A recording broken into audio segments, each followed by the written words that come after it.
What it is, everybody.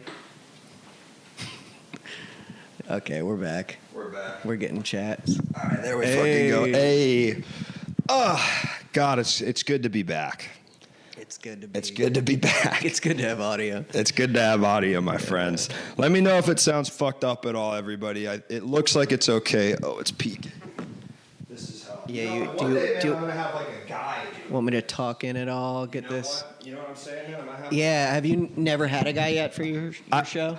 A guy, like a secondary guy. One time when I did a really long one, I had some guys, but otherwise it's a one-man band, baby, like Bob Dylan. It's impressive. I mean, it's good to get used to all the chords and, and know how to do it all yourself. So, like, you can show the ropes. So, and then if you hire someone, if they're fucking up, you can fucking scream at them, and you can know, like, what they're doing wrong. You can feel good about screaming. Yes. You've been there. Because I've been there. I'm like, it's not that fucking hard. It's not that fucking hard. Yeah, that's good shit. I mean, look at this. I never knew how a mixer worked. Look at me now. I got 2 mics going into it. I have one of those mixers, and I still don't know what, like, the thousands of knobs do. Like, I know that XLR cables where they go. Right. That services, but the rest of them, like, Jesus, do we need these? It's a big fucking trick because I think most of them kind of do barely anything, and it's really just the bottom ones and the top ones. You know what I mean? You know what I mean? Still look good. We were talking about. I do want to continue this with the mic placement because I do think it's it's great. It's great material. Let's dig in. Really, sometimes the way someone holds a mic can kind of anger me a little bit. Yeah. Like I mean, I love watching stand up, but sometimes this, like the tiny like bass grab and like the wrist in can kind of give off like I've been doing this a while. I'm a little bit pretentious with it. Yeah. So and you're strong. Like you're so strong. Yeah, I do this so often. Yeah, you can. It's like I'm not even. This thing weighs nothing to me. You know. It's like this is dainty to me. My hands could handle much. I'm a climber. I could have a mic twice this size. Yeah, give me a Wouldn't bother me, man. They should change mic shape and look more for shows. Yes. Like this is the industry standard. This is the only. This is the Shure SM58. I mean, I love that you're seeing this. You're seeing this mic. This has been the standard for near 50 years, if you can believe it. This is a classic mic. Evolution has stopped on this because they perfected it. It literally, it's like there. It is crazy where technology. You know, we're getting in the cloud, we're getting all this crazy shit. Sometimes I think, let's slow down a little bit. But it stopped, and we said, this is perfect. It's perfect. We're going to keep it where it is. We're keeping it where it is, folks. The wall clock, we're keeping the same, too. Yeah. We've gone digital with clocks, I guess. Right. But now it's sort of this come around where maybe a wall clock now, that's kind of an accent piece for the home. It is. Yeah. It's like records. Exactly. Like vinyl records. Yeah. I like the old mics where the box is suspended in like a hoop. Yeah, that's good looking. I also like the old radio mics. Those are cool too. Yeah, the radio mics. Yeah, I mean, there's so many. I mean, you gotta talk like this. Yeah, it gives you a mid-Atlantic accent. Yeah. Yeah, that accent became a thing because of the mics. The mics. People were talking like you or I, just completely normally, nothing weird, like just. Yo, what's up, man? And then it's like, hello there. It was this like weird filter. Yeah, exactly. But so that we had to phase that out, and now we get this is the rockers mic. It can take slang. Yo, what's good, dog? Like this has no problem with that, man. The old mics where the box is suspended in like a hoop. I think I'm pretty sure I know what they're talking about. And it's one of those complicated looking ones. Yeah. It's like similar to a condenser microphone, but it's got more to it. It's got some more zhuzh to it. Yeah. Okay. You remember phone technology has come a long way too. They had like 2 separate pieces for phones back then. They had the earpiece and the talk piece. You remember? I see that in old shows. That and I see that's something I wish we could bring back. Yeah. Because I feel like I've got a little more control there of what's going on. And if I'm doing that, I can't start playing games on my phone or like going on Twitter while I'm like talking to someone. I'm like, you know. Dude, that's like me on every conversation with like a family member, which is sad because like I only. How often do you talk to your family? I wish it was less, but I'm talking to my mom and my grandma probably once a week. That's good. Yeah, it's only, but this is, are you Jewish? No. So this is to me it's only because of the guilt of of waiting makes the call so much worse. Yes. Well, you didn't call for a week. We didn't know what happened. That then, and this isn't only Jews. I mean, maybe this is something you experience in your family as well. That it is. You know, I end up. It's easier just to get the fucking call out of the way once a week. I totally agree. Yeah. It wastes at least 5 to 10 minutes, the guilt. Exactly. And the calls end up longer, where this I can be like, all right, 10 minutes, but I've done, I've checked the box off, so then we don't have to, well, I haven't heard from you in so long, I have a lot to catch you up on, and then it's just. It's so true. And my calls, because I wait, end up being like an hour. I know. And that's why I dread them. So it's like a self-fulfilling prophecy. Yeah, you know? yeah. And it's just, I mean, God bless these women, but their lives are not as interesting as mine. Sorry.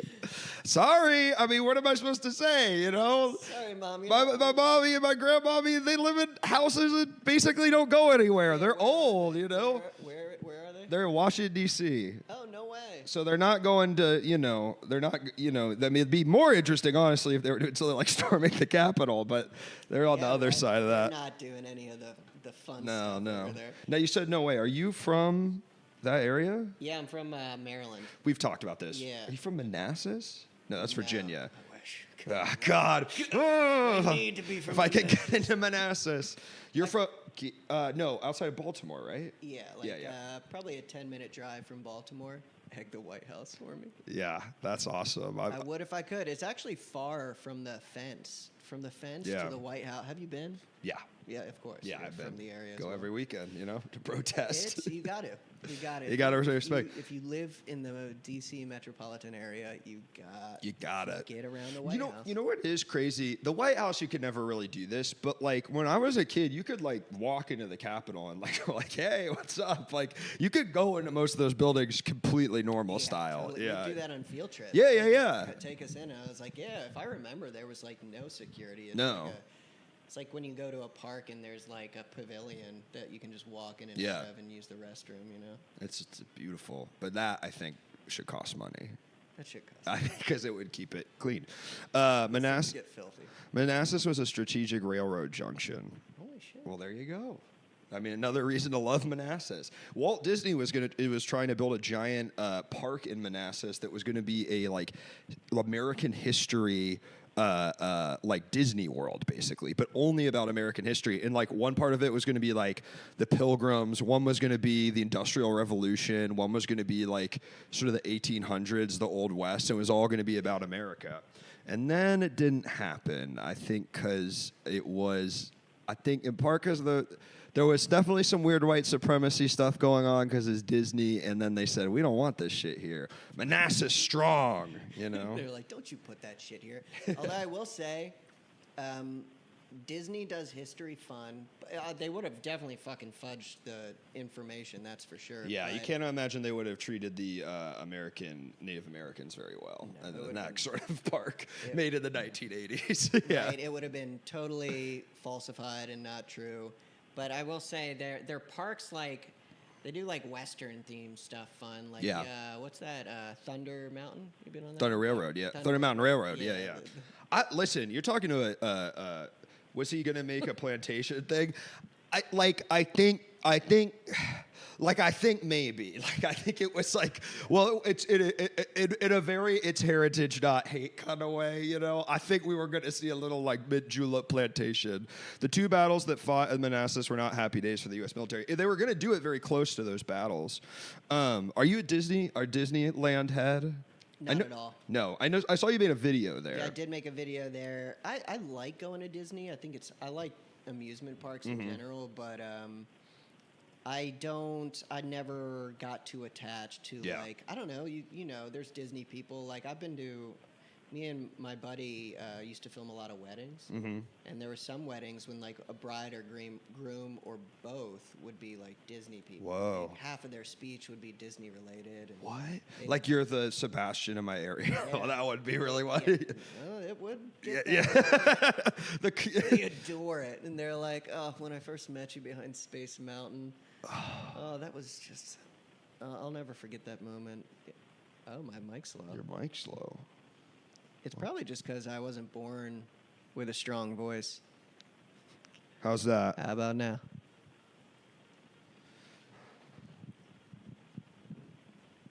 Let's see. We'll see when it comes in. Testing 1, 2, 3 Yeah. though. Yeah. Ooh. Just had to, hey man, just had to up your levels a bit. It's no problem though. It's not a knock against you, man. Don't worry about it. It's totally cool. It's all good. Was that in Chicago or is that out here? The weddings? Yeah. Yeah, Chicago mainly. Crazy. Yeah, me and Matt, his name is, we worked for this random guy named Steve who ran his business on filming weddings. So he hired us as a team to film weddings together, but also we had to edit these little sorry, I'm reading that. We had to edit these little videos because he also contracting wedding DJs. So we also did some editing for him where we'd make these character videos about their DJs. We'd edit them and make their DJs look really appealing. So people would flashing lights, light flares, and they'd have little bios that they said directly to camera. And were they ever cool, or were you doing a lot of the heavy lifting? A lot of that. These guys they're wedding DJs who are in their 50s, and this is what they do for a living, and they play the same music every time. In suburban Chicago. Mm-hmm. Yeah. I've got a pretty good idea of what that guy looks like. Oh, yeah. That's crazy, though. Because I know, because I feel so, I don't consider myself anyway Disney at all. I like Disneyland. I think it's fun, and I like theme parks, You're looking at me like you think I'm secretly a Disney adult. No, no. I just think it's funny to hear somebody talk about. I think it's fun that we're both we're not Disney. We're not with it, but I could get down with it. Yeah, but this is why I brought this up, is because I wanted to say Frontierland is really cool. where Thunder Mountain Railroad is. Yeah. I'm just a big fan of it, man. But I felt like I had to ask a bunch of questions to just get out with my original thought, which is I really do like Frontierland. Yeah, I think it's really well themed. I think that Walt did a great job there. You know. Yeah. A+ on Frontierland. Yeah, A+. And it's mostly Western vibes. Yeah, right? and then they got or maybe that's old Western Land, and then old Frontierland is the one where Splash Mountain is, where it's Lewis and Clark vibe. Yeah. Then we got New Orleans Square. Is that where they have the haunted building? You know what I'm talking about? It's not actually haunted mansion. Yeah, is that the ride, or are you talking about a story about something haunted? There was always a mansion in Disney World that was had ghosts everywhere. I'm looking to see if I think it's Haunted Mansion. It may be haunted. Now a movie with Eddie Murphy. Yes. Yeah. I think that's why I was confused, because I was well, this ride came out before the Eddie Murphy movie, but I guess they made it. I think they were doing a Pirates of the Caribbean thing where they were we're gonna make a movie based on a ride because it worked once 23 years ago. So funny that's something they do, making movies off of rides. It is crazy that you're Pirates of the Caribbean. It's they made a movie off of a ride and it made billions of dollars. You gotta respect it, you know. I rewatched the first one in theaters recently. Really? How was that? It was great. Yeah, I watched it over the pandemic and was I don't know what was going on in that trial, but Johnny Depp did a great job in that movie. He did a good job. It's a good character. Yeah. Nothing to do. I don't know about his personal life. I separate the art from the artist always. Always. No matter what. That's a strong rule of thumb to play by. Yeah. Well, it's because I don't know a lot of. I just don't know a lot of stuff. So I don't know a lot of the people. I don't know a lot of the actors' names. Yeah. So then it's tough for me. I can't really look up information about them, because if you look up Jack Sparrow, you're not seeing the Jack Sparrow Amber Heard trial, are you? No, you aren't. No, you're not. That's a good point. That's not coming up. What other artists have you separated from their art because you like it a lot? I couldn't say, publicly. I wouldn't want to say it. I wouldn't want to say it out loud. What about Mike Jackson? Would you say that one out loud? Yeah, I'll say that one out loud. You know what? All right, here we teeing it up. This is why we come, folks, for the hard opinions. Ring, ring, ring, cancel me in the streets. Look, I don't know, man. That guy, great music, and had a life that, the fact that he ended up being a child pedophile, you're Well, yeah, his dad was taking him to whorehouses when he was 6 years old. Yeah. It's not like it was like, bah, I'm a pedophile. It's like, no, he had like kid brain because he didn't grow up. We can all like track exactly what created it and where it came from. Right. Yeah, and I have like heard that from a lot of people I talk. I like to gauge people's opinions on Michael Jackson quite frequently. Yeah. But that is the question common on a thing. Yeah, first date. people will get like defensive, saying like, yeah, but the guy had a fucked up life. Yeah. And also, he had a whole like discography of music when he was a kid. Yeah. That are full of bangers. It's like, yeah. oh, can you not listen to that? Like the Jackson 5 songs, you know? And that's such a good point, because if you're a kid, you can't really be a pedophile, can you? can't, If you're fucking no. other kids. I mean, that's not... You're not. I mean, I'm just saying. Kids can fuck kids. That music, a pedophile did not make that music, unless one of the brothers or Janet was, but I don't think they were. So there's no problem listening to the Jackson 5, even if you're against what Michael Jackson did. Exactly. Jackson 5 is totally... Because he wasn't a kid. Yeah, right? There's no problem. Where do you stand on it? On Michael Jackson, you know, I won't... If someone puts him on, I won't, you know... I won't. Hey! I won't be like, no! Yeah. Turn it off. There's other stuff we can enjoy at this party. No, I'll usually... I'll just be down with it, but like I have stopped like actively turning on his songs. Like I won't. I think my favorite one of his, my two favorites of his, would be like "Man in the Mirror" and "Thriller." And those ones were probably ones historically I would turn on, but that's it. I wasn't a huge... That's how I feel, too. Yeah. I listened to more Jackson 5 growing up, honestly. Yeah, same. Yeah, because I knew what was coming, so I was preemptively getting ahead of it. You're such a good guy. Yeah, man, I don't know. I don't separate the art from the artist, because I just have this innate sense of whether the artist is morally good and righteous and just. So that's why, you know, I'm Paul Dano is a very morally just actor, so it's easy to watch. That. Yeah, Daniel Radcliffe, morally just. Yes. That's why Swiss Army Man is my favorite movie. But okay, wait. This is a question, because now it's Halloween. I love how they're both Swiss Army men. Yeah, They're both Swiss. They are. They're both in it. Yeah.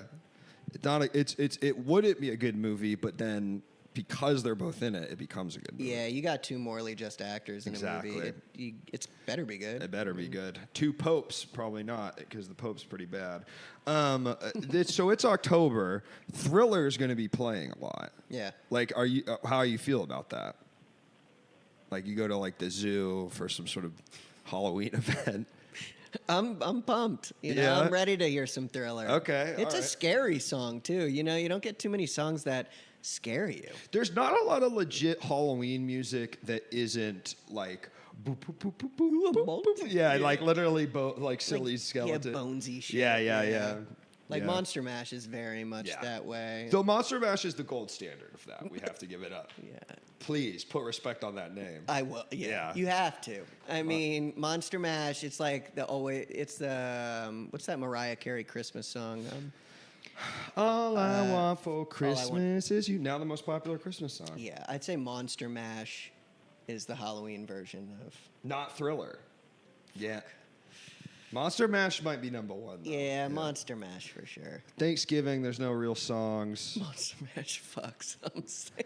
Somebody was telling me we were recently talking about. I don't think Monster Mash is a legitimately good song, and they were really arguing with me. They're like, it's a legitimately great song aside from the Halloween stuff. Yeah, okay, nerd.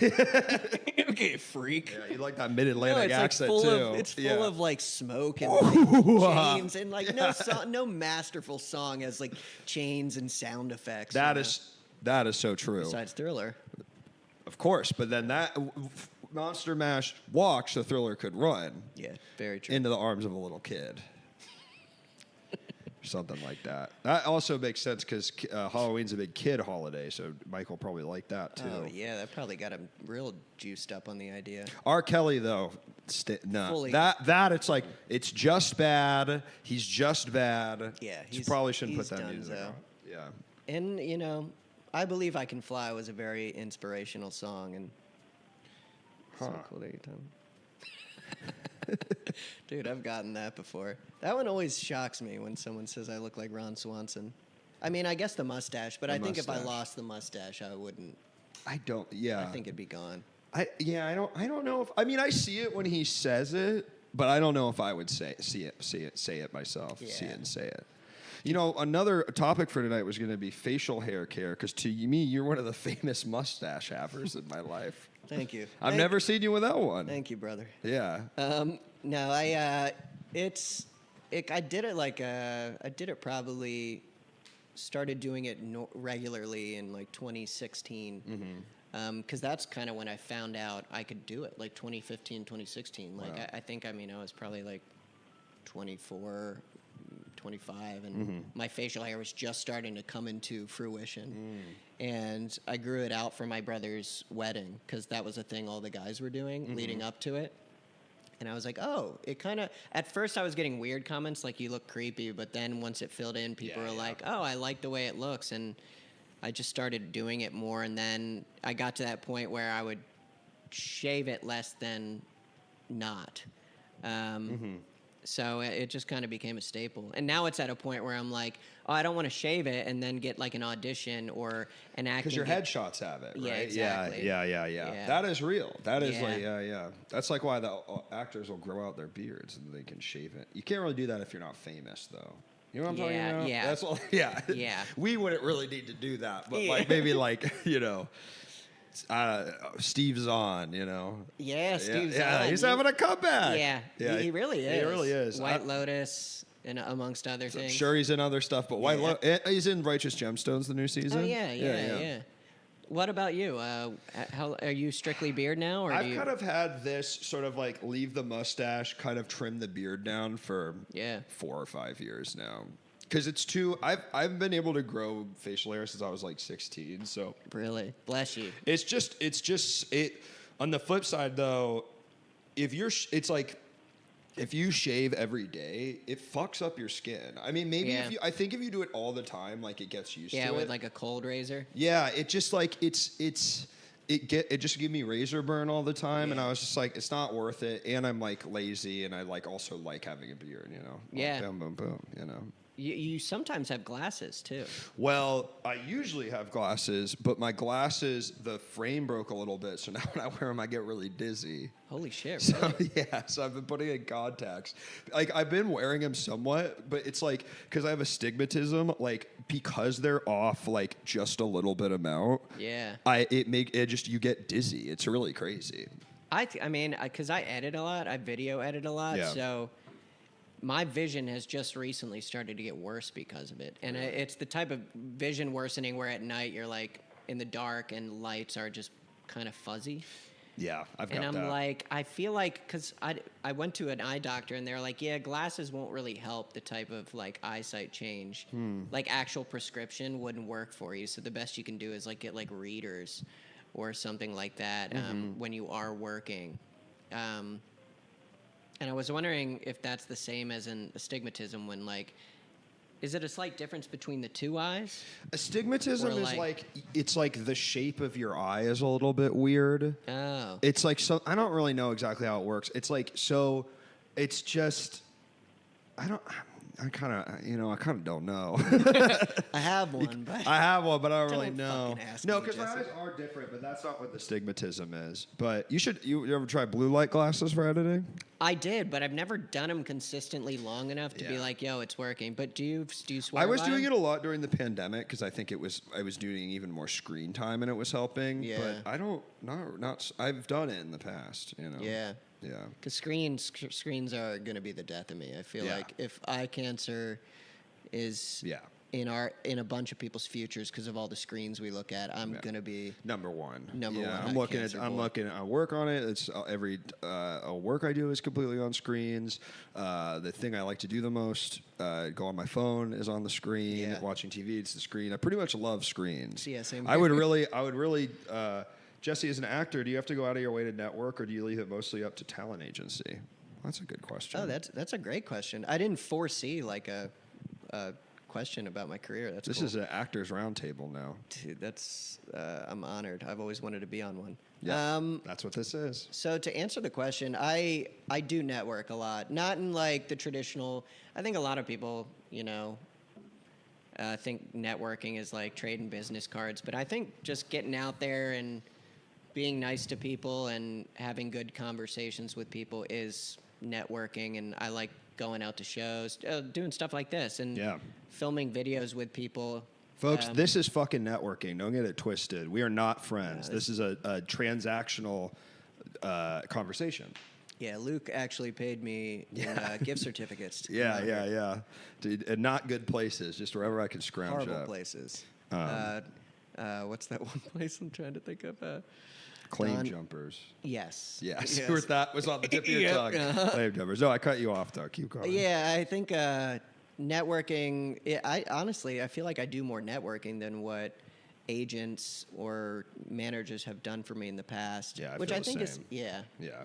I think the case for a lot of people. Olive Garden, he did not. That would have been nice. But they're sure there to take the checks. You know what I mean, my man? Yeah, they are. I just got a new manager, and he's great, and he's been very proactive in like getting me auditions and whatnot. But I do still feel like you have to do most of the networking yourself. I mean, you know? I just am like every opportunity, like good opportunity. I mean, commercials are different. Like that. Like the only thing I've really booked off is like voice. I do commercials and shit, and it's like I'm not gonna. I mean, you might, but yes, those are the things.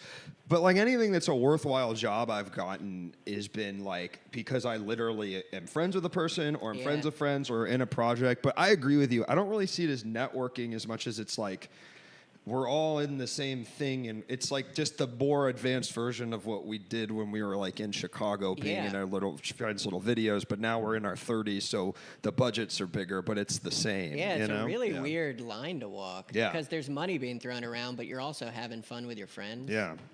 No one should be allowed to do it. We should all be in the mines. $20 Waffle House gift card. That would be a good gift. Dude, that would be great. There's a good amount of Waffle Houses out here too, right? Are there? No. I don't think so. I'm gonna look, man, but I'm pretty sure there's zero. Fuck this city. Fuck this city. Can we curse one? Yeah, you could fuck. You can't say racial slurs. I won't. Okay. Don't say one, man. Don't say one, man. I was waiting to see. That was your big test. No, I would never. You would never say. I know you had me on here to really let it rip. I had you on here to fucking. This is gotcha journalism. You see the clips I post? You say the wrong fucking thing on this shit. The thing about Michael Jackson. I'm gonna tune out the news your ass. I'm gonna use vocal AI to make you say the craziest fucking shit imaginable. I'm gonna end. You know that new manager? Like, I want Michael Jackson's dick in my mouth. It's like not I want Michael Jackson's dick in his mouth and Kid Michael Jackson's dick in my mouth. Oh, that's a mind boggle. Yeah. You want? What do people say to that? Talk about going out in style, and that's a great segue. Better off, Ted, to our topic tonight is going out in style. And when I was thinking of this, I was thinking about how I want to die, and this is another way you could go out in style. Yeah. You know, like how are you going to blow up your career? How am I going to blow it up for you? You love this new manager. He's sending you out a lot of stuff. Not after tomorrow, bitch. You're going to in a clip posted. I'm going to boost it with money on Instagram. I'm going to boost the post and DM it to him of you saying the craziest shit imaginable. You're going to be talking about Woody Allen. You're like, but we didn't even mention him. Oh my God, Woody. Yeah. Fucking Woody Allen. He's still doing it out in Italy, from what I heard. Yeah. Trying to. He made another movie. He made 2 more movies, I think, post. God, what a bastard. He's got a motherfucker been canceled twice. You know what I mean? I feel like it was like he did it, came back, did it again. Yeah. He can't stop the guy. He can't stop the guy. For the same thing. Atom Bomb is my choice, like 1/4 mile away, so I can see it before I die. That's a good one. That's a good one. That is going out in style. Did you see Oppenheimer? That one made me think about like an atomic bomb death a lot. Yeah.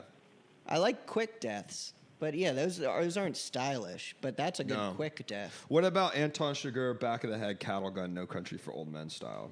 Ooh, that cattle gun. When I saw that cattle gun, I was like, what is that thing? Yeah. I'd like to take I didn't know about that. Yeah, I was like, this thing is intense. I'd like to give that one a whirl. Yeah, right? Yeah. Going out in style, I'd probably say, if death-wise, I always said it's not about the way I die, but I do think it'd be funny if I was naked. Mm-hmm. And my friends and family saw me naked when I died. Because I'm not comfortable with my body to, like, whip my penis out and show everybody. That, right. You know, I'm not that kind of person. But It would be funny one if last everyone show. finally saw me naked when they were dead, and they'd be like, "Jesus Christ, that's what he looked like naked." And so in your mind, it's also like they don't accept it. They're like, Yeah. it's not like, he should have been more okay with his body. Like, it's okay. It's like, they're like, no, he was right. They're Keep like, that they're thing like, This is covered. embarrassing. Yeah. I like to, because the way I currently think of it is like, it's most likely going to be darkness or all black when I die. So Right. yeah, I'm not going to have any ties to like being embarrassed or, show my peener. The one time you can be yourself is the moment before death. Write that the fuck Is that down. Disney? That's Disney. That's Sebastian the Crab, The Little Mermaid, 1997. Oh my God. That's a good quote though. Yeah, I but mean, someone write that the fuck down. Put it on one of those wood signs at Hobby Lobby. We're gonna get that. Maybe I can put that on a T-shirt and sell merch. the only time you can be yourself is right before death. It's a moment before death. That's like Thoreau. Yeah. What does he mean by that's comfortable? Like my naked body? Your naked body. Would it be you? I may be referring to you comfortable in your sleep. Yeah. Maybe you like. Because did you say you wanted to be comfortable? I want to take a big nap. Oh, I mean, sleeping to death is preferable. If I I can wanna- get that. I think, to be honest, overdose. Yeah. But not one of the Yeah. like morphine. Like it's Yes. Like a painkiller. yeah, overdose. like a painkiller overdose. Sounds super relaxing. Yeah, you're just like, not fucking exhaust car, no way. Yeah, Not what's the deal with that one? Is that one uncomfortable? Is that painful? It's not painful because it's just carbon monoxide, so it's like you just slowly fall asleep and never wake up. Yeah. Why wouldn't you want that one? Stinky. Smells like a disgusting Gooey, car. gooey. I want it to smell like Oreos. I'm thinking about becoming a movie director myself. I can't write, but I'll just use AI for the script. That's great. I love to hear that so much because I think we're putting too much. The writer's strike is over. I don't want to hear about it anymore. We solved it. So use your AI Use as much AI. as you want. Cut the line. Cut the middleman. Use AI for the people too. Maybe Have you used AI at all, or like tested it out? I've used it a little bit. I've used image generation stuff for work, and it is sick. Like, I'm pretty pro that stuff. I think it's fucking awesome. Yeah. To do like parts of doing, because I do like a lot of freelance graphic design work, and to do the parts of that fucking suck, like just making a repeating pattern that looks, looks nice and like has a vinyl record effect on it or whatever. And it's like, I know if I follow a tutorial, I can do this, but it's just going to get me the same result. Totally. And it's, for me, I think the AI stuff is very overblown because it's like, well, it's still my idea and like I'm compositing it, Yeah. AI couldn't put this shit together, dude. They couldn't set up the cameras, the lights, they couldn't fix the audio. AI can't do shit. Wrap the chords in green. Yes, so you could green it out with a green screen part. Usually there's green screen. I told you that. Yeah, you know yeah, this. well, You've seen the clips. You usually have. This is green screen.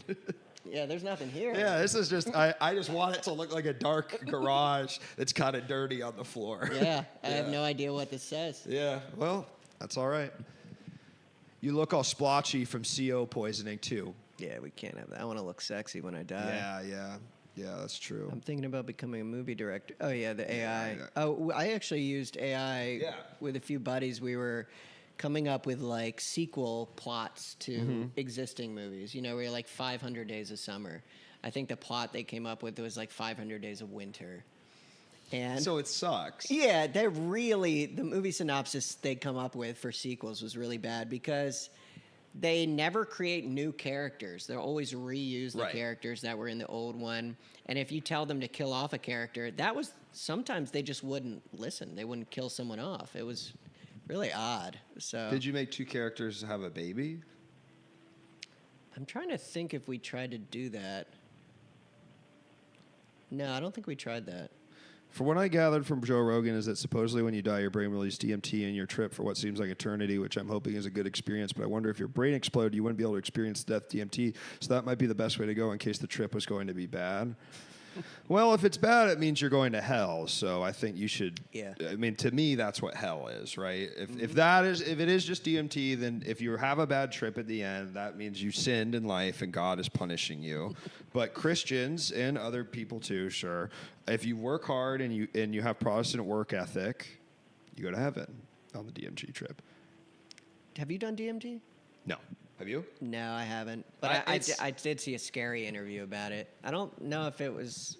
I don't think it was the Rogan interview, but it was like this guy talking about when he did take it. Like he hit this really freaky place where everything was like really dark and black, and he's like, it felt like what will happen when you die. And it felt very empty and lonely. And it scared the shit out of me. I was like, I really don't want to experience that. And I hope that's not death. I really hope it's not. I don't think it is, but it's heaven or hell. It's heaven or hell. Yeah. Yeah. And I will go to heaven. My tripping days are behind me. I've only taken acid and shrooms like a couple times, but the last time I took acid, I had this experience where I was like in a room, and I like truly was like having problems with my like college girlfriend, and I was like, I don't know if I love her, and I had this experience where like my consciousness like shot backwards, and I was looking through. It was like I was in my own head, looking through my eyes, like they were like pinpricks, really, really far away. And then I was like sinking deeper and deeper into the abyss, and then I was like, and then I was like, I gotta go, and it was. That's kind of what the description was like. I think that's maybe what ego death is, maybe. If you let that happen and you're just like, you literally, the self dies. It was terrifying, and I like never did it again. I was like, I don't think this is for me. Because I don't think that happens to everyone. But I was like, I don't think this, if this is what this is, this probably a guy like me should not be taking this, you know? Yeah. Yeah, that's exactly what I feared. Yeah. Have you ever tripped at all? Yeah, I've done shrooms a bunch. Had one bad trip, and that was like an earlier trip, and I just kind of, I think that happened because I was inside with some people I didn't know. Yeah, totally. And I think I need to be outside for that. I've done acid once in a small amount, and that was a blast. Yeah. And it was a small, so I think, and I was like drinking. We were all like at a Palm Springs hangout, and we all did a little bit, and it was a blast. That seems fun. I've done a little bit of shrooms since, and it's like a little bit, and you're just like, I feel crazy. Yeah, right? Yeah, like you're never seeing crazy stuff. I was going to weird places on acids, but then we smoked all of our pot, and that helps. See, pot it always made me feel crazier. Yeah. These days are behind me. You know what the DMT question is like? I don't think I'm ever gonna do another new drug. Like I think I've crossed all the ones I'm interested in. I'm not gonna do heroin probably. I'm not gonna do. I'd drink opium. Like I'd take opium. Do you drink opium? You can make opium don't. tea. Ooh, wow. But you can also smoke it. Like in the 1890s. Like I'm a Victorian gentleman. Like on a bunch of pillows. Like. Yeah, that's what I have in my head. I'd love opium, to do that. like in the dens. A den. I'd love to go to a straight up opium den. Yeah. That would be awesome. Pillows, like just anywhere with a ton of pillows, and I can just relax. And sounds nice. That's what parties should be. What's the problem? If there were places like that for maybe heroin, maybe it would be a lot safer. Yeah, right? Yeah. I think heroin could be a recreational drug if we did it right, and not Europe does. I know the drugs that help. I don't need another drug. I feel the same way. I know the drugs. I know the good drugs for me and the bad drugs. Beers, you know it, brother. That's the best drug. Oh. Beer's my favorite drug. Yeah. I take that for anxiety. I'll take 10. Drink 10 of those a day, no problem. One I haven't tried that I've been kind of curious about lately because people talk about it so much is ketamine. Ketamine is chill. Have you done ketamine? I have. Yeah, it's like, it's crazy because you're like, it's like less crazy than like drinking a bunch of beers or getting really high or even doing a bunch of coke. It's kind of just like whatever. Oh, you can take a lot and you really dissociate, and you like, I was, you know the bar Footsie's? No. It's like a bar in Highland Park, but I was one time there, and it was the only time I've done like a little too much ketamine, and I was like, it's like a disassociative, so you kind of like don't know like what's going on a little. Wow. You're like, whoa. And I was just in this bar, and I was like, oh man, like I don't know what's going on, and that was fucked up, but. Yeah, does it start to feel a little bit like a alcohol blackout, or? Kinda. It feels to me almost like what, like as a kid, drugs are explained to you as like you're like whoa, like you're like like literally like without the visual part, but just like whoa, like it's kind of that vibe. It doesn't really do anything to your vision other than you're like kind of feel slow. You should get really into it, man.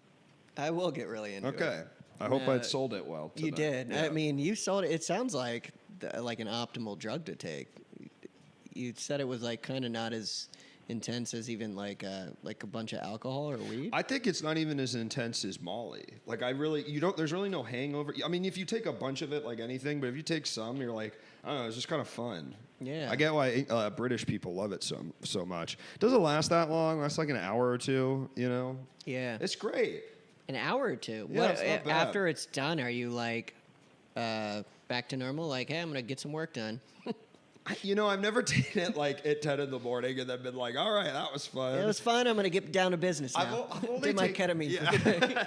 I mean, people use it as therapy too, like Yeah. ketamine therapy. So it's actually good for you. Yeah, so you can operate on it if you really want. Like operate on a person? No, no. You just like operate in general. Yeah. Is it a pill? Or a powder. What I've thought in my mind, if I had to say what I think ketamine is, it sounds like a yellow liquid, like piss. I don't know why. I get that. What is it? It's just powder, or in pills. Oh, okay. It's just like it's like a tranquilizer basically. Oh, it was originally a tranquilizer that like vets used. Wow. Now guys can use it and girls, anyone can use it. Damn. And if you're British, you're addicted Sorry, to it. vets. You ever get nitrous at the dentist? Yes. That's a drug I like. You ever taken a nitrous balloon? Yes. Those are fun. Those are fun. I really like those. God. This is kind of becoming Joe Rogan. We're just kind of talking about drugs. I know, right? We'll move away. Well, no. But let's finish. In a little bit. Let's clean this up. I like nitrous. It's fun. I do too. That's one you do and like you do it too much. The next day you're like, I do feel like wait, like something happened. Like I'm dumb now. Is that because I've never done enough of it? I've done whippets. I've been to the dentist. I've never done enough to experience like the hangover of it. You just like it's not. It's way less bad than alcohol or even like a weed. Like when you're just tired and you smoked a lot of weed. Oh, nice. It kind of gets you to have a headache and you like feel stupid as fuck. Joe Rogan doesn't take questions from the chat, and that is the one difference between this program and Joe Rogan. Touche, Ted. We do not. We do take questions from the chat. Yeah, there's more community to this, which I love. Yeah, Joe Rogan has no community. Have you seen these people in the chat? Are these people you've chatted with before? I recognize Better Off Ted. I recognize Maltar Ben. Because he's a coward. Because he's a coward. You're goddamn right. He doesn't even have a Discord, man. Fucking asshole. Patreon's amazing. Is that how he makes his money? No, he just makes $1 billion from Spotify. Yeah, what's his? Is it just I think it's he gets like his contract with Spotify is like an ungodly amount of money. Yeah. Doesn't he live in Austin now too, or something? He has his own comedy club for like, so you can say whatever the hell you want. No like way. It is literally like it's like this is a safe place to say whatever the hell you want. Like Tim Dillon goes there all the time. Oh my god, yeah, that's hilarious. Do you are you gonna live in LA? You think your whole life, or? I'll tell you what, man. I fuck with it. Yeah. I gotta be real. Everyone says, oh, it sucks, blah, blah, blah. Everybody wants to shit on LA. Guess what, dude? And this is for you at home. Maybe, I don't know where the fuck you are. You're in fucking New Jersey. You're in fucking Kansas. Guess what? LA, it's fucking paradise. It's nice outside. There's palm trees. You got room to run around. Yep. It's dry. It's dry, which for me, I like. I do too. We grew up in an area... Humid. It's humid as hell. Humid as hell. I don't miss that. Yeah. Illinois. I lived in Chicago for 5 years. Jesse lived in Chicago too. Fuck Illinois. Another humid place. Yeah.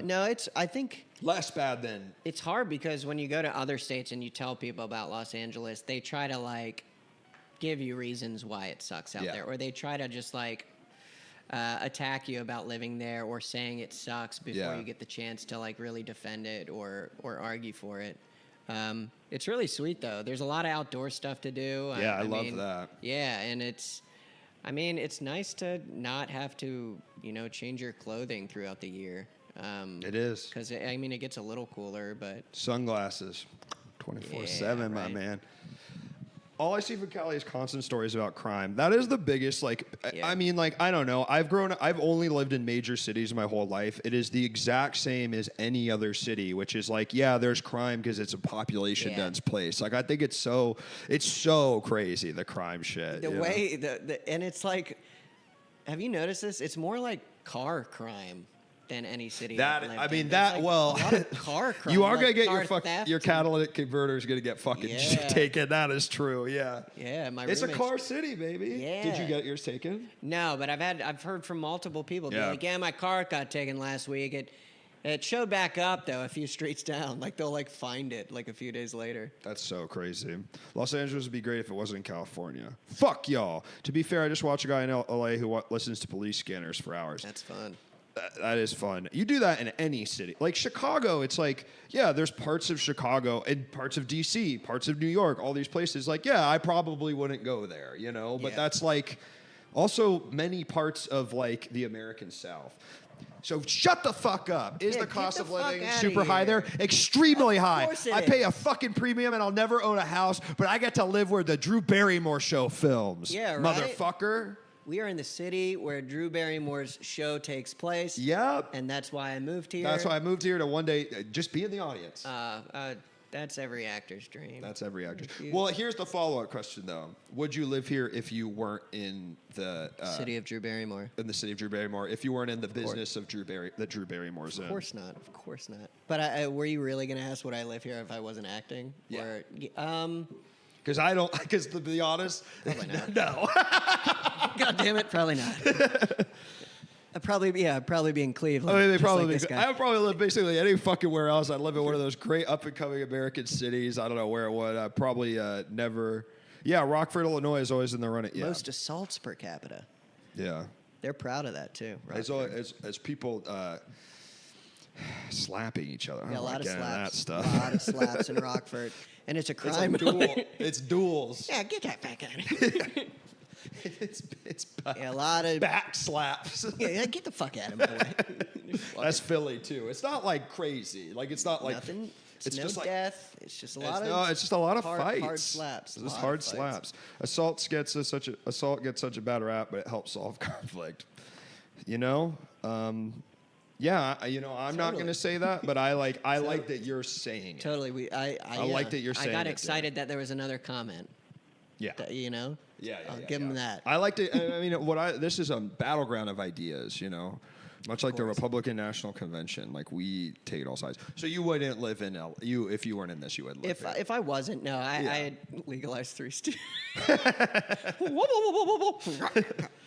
They're trying to make. I would love to see a Tucker Carlson thing where it's like they're trying to cancel the 3 Stooges. Can you imagine? Three incredible white immigrants doing their best. Can you imagine the conservative uproar upon canceling the 3 Stooges? First, they took the 3 Stooges, and I said nothing. Let them out of jail.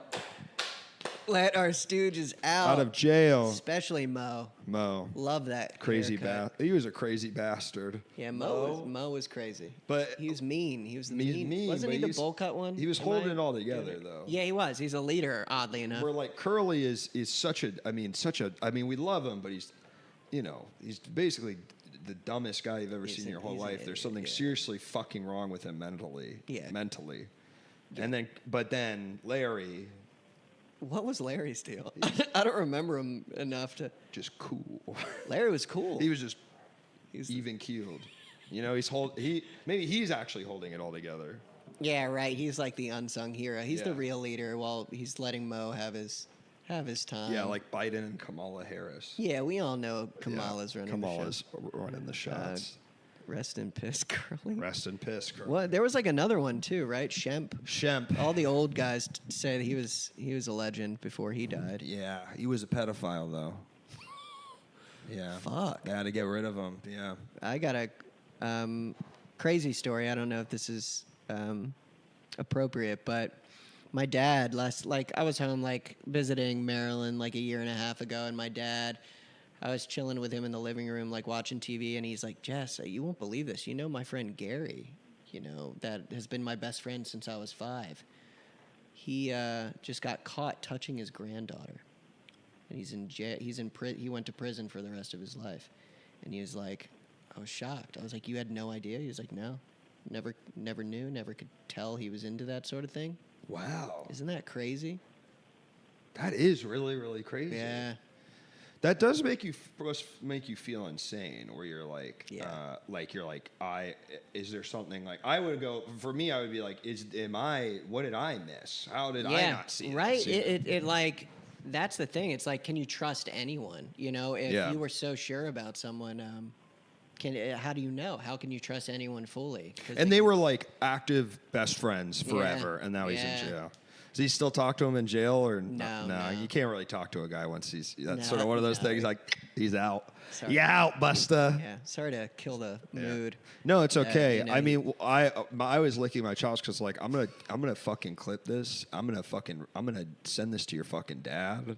I'm gonna fucking. You'd be so pissed. Yeah. Of course he would. Oh my god. I'm gonna make this go so fucking viral because I'm going to cut in the Michael Jackson stuff, so it makes it seem like you. So many pedophile. What you think what Gary did was good.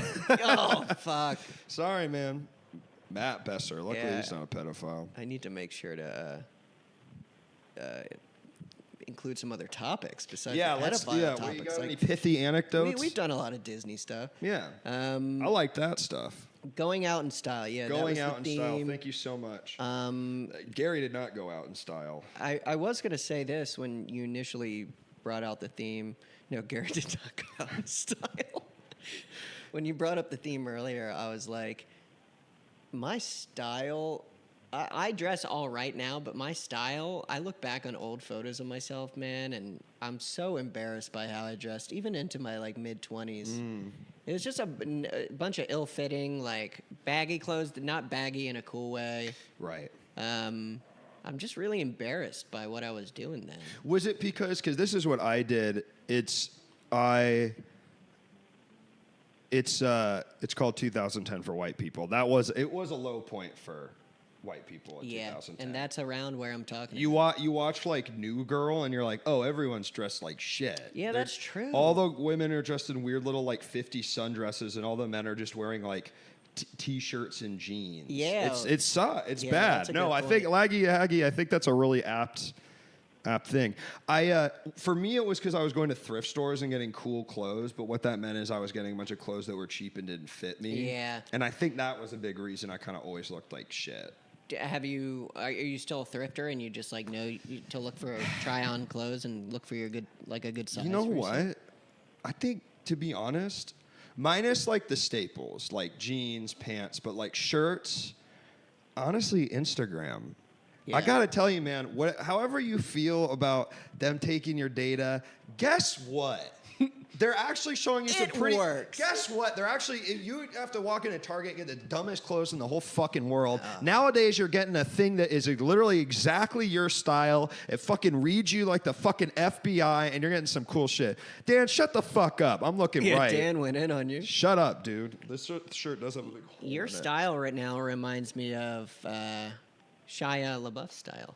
Really? Yeah, and he has good style. I mean, I know he's like canceled right now, but style-wise, that guy knows how to dress, and you definitely got that going on. Thanks, man. Yeah, I appreciate that. No problem. You look good too, man. I mean, thanks. I'm going for clown. Clown in his spare time. I've been wanting some blue jeans again. Those are some good fitting jeans. I like the light ones. Yeah, they're nice. Yeah, I'm usually wearing black.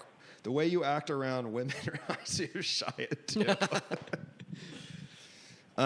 Does he do bad stuff? I don't really know. I don't know. He did some bad stuff? Yeah.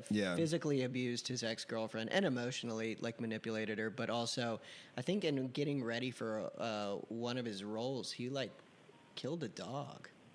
Really? Yeah. I knew about the other stuff. I was kidding. I didn't know about the dog thing. I think the dog. It was like I forget the role. He was like in a gang. It was for Transformers 2. Yeah, it was for Transformers T2. He killed a few dogs for that one. I think it was something because Bumblebee kills dogs in it, so he was trying to get the character. Yeah, it was. It made T2 one of the best Transformers movies, though. You know. Yeah. It worked. I could see it in his eyes. He was really sad the whole time. Where are we located? DC. No, I grew up in DC originally, but I keep the phone number from DC out of respect. But oh, nice, you still got it. Is well, it 313 202. 202. Batman does kill like a bunch of dogs in the Dark Knight. That is definitely Does true. does he like bash them together? Or is that Arnold Schwarzenegger in a different movie? He doesn't. I think in the very beginning with Joker. Yeah, I mean Joker He kills a bunch then. I think so. Yeah. So is he? Who's good really? You know. But yeah, no. I just picked a 202 number out of respect. We're in Los Angeles, city of dreams. 202 is a cool one. They are tossed off camera. Yeah. Yeah. I guess that's better. You wouldn't do that now. Man, I saw the movie The Creator. Oh, yeah. Yeah. That's from the makers of Rogue One, right? Yes, the producers. it's the same director, I think. Director, yeah. And John David Washington's in it. A lot of like almost doing really bad violence to animals a lot. Really? Like, they never do it, but a guy holds a gun up to a dog's head. Holy shit. Like, for a little, and you're like... And is it a real dog? They didn't like... Yes. It's even... I mean, maybe it was CGI. And then a dog like takes a grenade and then like it like, looks like the dog blew up, but then it doesn't. But you're like... Okay, like I don't really like this. the threat of it. Yeah, we're in Los They're like, Angeles. you can't get us for this. We didn't quite. We kill didn't him. do it. We You didn't can't- shoot you the can't dog get in the us for head. this. Execution dog. Here's my thing with it. John David Washington, Denzel Washington's son, right? Yeah. Does not have it. I only saw him in what was the movie he was in a few years ago? It was- Tenet, Black Klansman. yeah, Black Klansman, and he was all right He's in that all right. one. But does he doesn't play, huh? He's not his dad. They want him to be. It's not that he's a bad actor, but that's a movie where it's like an I Am Legend kind of thing, where it's like it's him. It's him and a kid the entire time. Like, you gotta have fucking stuff. I'm not like, even if you're a good actor, you gotta have the fucking sauce. You gotta have chops. To You carry literally that. could be on screen that long, big IMAX screen. For me to look at you for that long, brother, you got to be Brad Pitt. You got to be Will Smith. Yeah. You got to be John David Washington. He does not have it. He doesn't bro. have the juice. What's the plot context for the dog's head? A guy is holding a gun to a dog's head to make a little girl tell him where a secret base is. It was pretty dark. Oh wow. It was sort of they were doing sort of like a Vietnam War rehashing thing in Creator. Oh, that's fun. I like Vietnam stuff. Yeah. I mean, it was a fucked up war, but I do too. Full Metal Jacket, lightning one and of my favorite no movies. one can. Yeah, no one can. No one- Denzel has the most natural charisma. I mean, we're talking about a guy you want to watch. You Yeah, know? I mean, he's. come on. Have you seen Deja Vu? No. It's like it's kind of a time travel movie. Denzel's the lead, and it's definitely worth it. Really? Yeah, I kind of it vaguely got remember that movie buried. coming out. Yeah, you wouldn't think it's kind of just a title you would skip on like a streaming service, but yeah. Yeah. It's good. It's the way they do time travel is pretty cool. Essentially, do you want me to tell you, or It's okay, I yeah. can briefly say it? Yeah, please. Yeah. Essentially, they find a way to watch things in the past and eventually communicate with people through that device. It's like a satellite because light travels. Things traveling at the speed of light has something to do with like, if they reflect something far enough into space, like a satellite, they can see a few days earlier on Earth, and then they eventually used it to contact them. And I probably explained that horribly. Anything with yeah. True. Yeah, I agreed. I mean, that's what I'm saying. Dude, Training Day was insane. Training Day. Training Day. You can go visit the house that he leaves Ethan Hawke in. It's in Echo Park. Really? Like a cul-de-sac. Yeah, I've been by it. Was it a trap house he left? I can't remember. Yeah. What he left him in. Yeah, he leaves him and like they're gonna like kill him basically. Yeah. I like Training Day. What's the hate of Training Day? It's a good movie. What would you A guys tell war yourselves crime. a few days ago? Laugh more. Laugh. More. Why? Are you serious? Just I think there's so much pain in this world. Yeah, you're right. And I anything I can do to make that. And you know what? Furthermore, make this audience laugh more. That too. You know? I would go back. I would strictly visit all their houses and just tell them to laugh more. Hey, I'm gonna be on this show in 2 days. You gotta know. I tell that thing. I'm going to be talking about a lot of pedophile stuff, but you need to laugh more, buddy. Jesse Kendall pedophile supercut 2023. That's the YouTube video that's coming Yeah, out I'm tomorrow. going to put that on my casting website. Gary's not gonna be pleased. Would you play? Here I go again. But would you play? Have you seen The Lovely Bones? Stanley Tucci plays a pedophile. Yes, or yeah. A pedophile killer. in it. I know the plot. I've never seen it. Yeah. Would I play a pedophile? Yes. in like a movie where the lead playing opposite you is like J Law or like Ben Affleck. So it's a big movie. You know what the craziest part is? The answer is, it really depends on the type of pedophile he is. Yeah. There's a lot of different types. You know what I'm saying? Yeah. Like, and I'm not going to go into specifics of what puts maybe on one side or the other, but I do think it really, like, because I think the Lovely Bones pedophile, it's like, well, that's a juicy role for Mr. Tucci, I imagine. Yes, it was. Right? Yeah. He's completely prosthetic out too. Yeah. Like you can barely tell it's Yeah. him. So that's completely different than like. Luke will only play a swaggy. I'll play a swaggy ass pedophile. I'll play like absolutely. Yeah, I won't play the pedophile. Also has to be rich. Can't be poor. Pedophile has to be loaded. Epstein. I mean, out. it's like I'd play Epstein easy. Yeah. I'd fucking crush that shit, and I'd really get to the bottom of it. Yeah, Epstein's like a Ted Bundy role, you know. Ryan It's Reynolds is a pedophile in Waiting. I haven't seen Wow. Waiting since it was on Comedy Central 20 years ago. I've never seen it. My All I roommate's remember- cousin is in it. He's the one that scratches. His, yeah. That's sick. Yeah, I know. Wait, right? wait, what does he Tell do? everyone that. Who is he playing it? He scratches his dandruff off his head into people's food. Apparently, that's his like scene or role. Pretty Damn. mild. And back in the early aughts, if you booked that role, you could live off that. You could buy a Yeah. house. So that's what the strike is all about. You could be guy who does dandruff into the food and you could seriously buy a house. Need Jesse to come to my band rehearsal and play keys. Fuck yeah. Do you play keys? Just chords. No. No. I mean, I'm relatively musical. Like, I love singing, and I grew up, like, in choir. And I also did. really? Yeah, I was in choir all Were through you a high bass? school. Yeah, I was until my voice changed, I was a beautiful voice soprano. Like I would do like I was in like a professional choir, like shit. a beautiful. I was beautiful voice soprano. There's no way around it. And then my voice dropped. And I was a bass, but I never. I'm all right now. I lost something. Well, did it? I would be. Were you sad because of that? Kinda, because I literally could naturally sing without thinking about it perfectly, Yeah. and then my voice changed, and I was like, I have to like think about it, and like such yeah, a bummer. yeah, There was a kid who went to like middle through high school with me. His name was Marcus, and dude, he sang like exactly like Michael Jackson. Like register was perfect. Crazy. It's exactly what you're describing. Like didn't have to think about it. It was so Yeah. rich and like you just sing that way. it was a pleasure to hear him. And Yeah. when his voice changed, he was deep bass. He was in choir with me, but it just wasn't the same. Like he Yeah. couldn't sing a solo, and everyone would like drop what they were doing. I was in a boys' choir for a while until I got kissed on the lips by Holy the priest shit. conductor.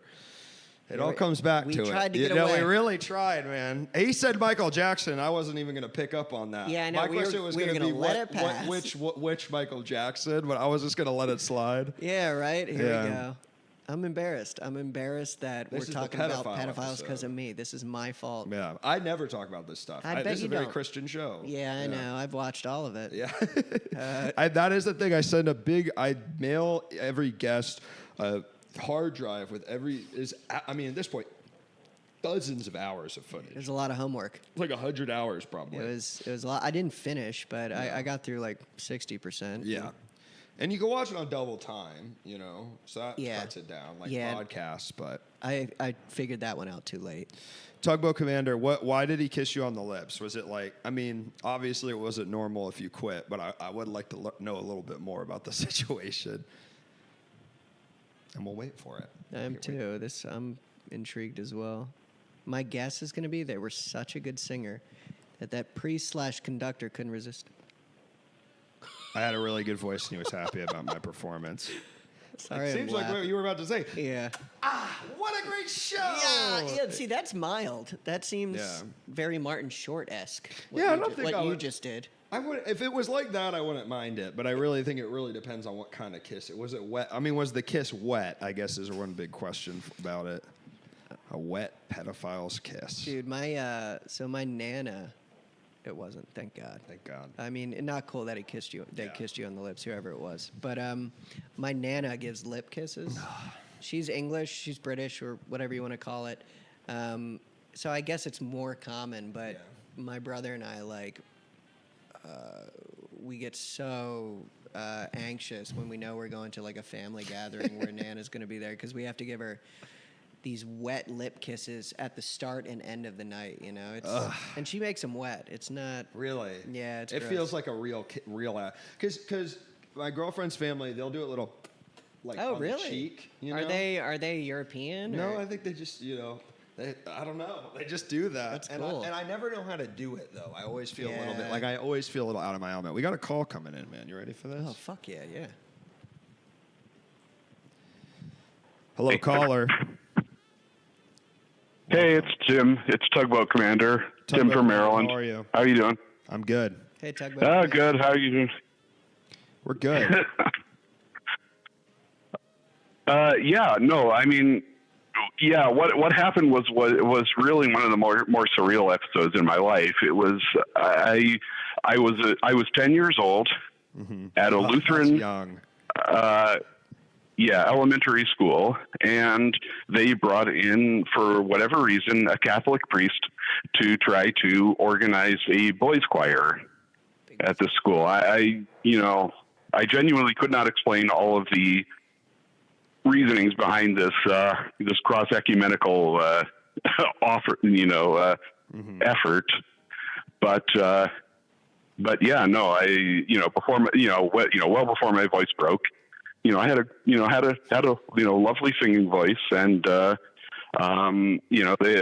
remember the priest was was a very friendly guy, but he had me sing this solo spontaneously, and he was so moved by it. He kissed me on the lips, and I remember he had toilet breath.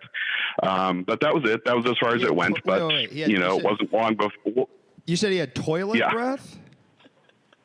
Oh yeah. That was my most vivid memory of this experience. That was beautiful, Tim. Oh, smooch, and I just remember. Oh God, fuck.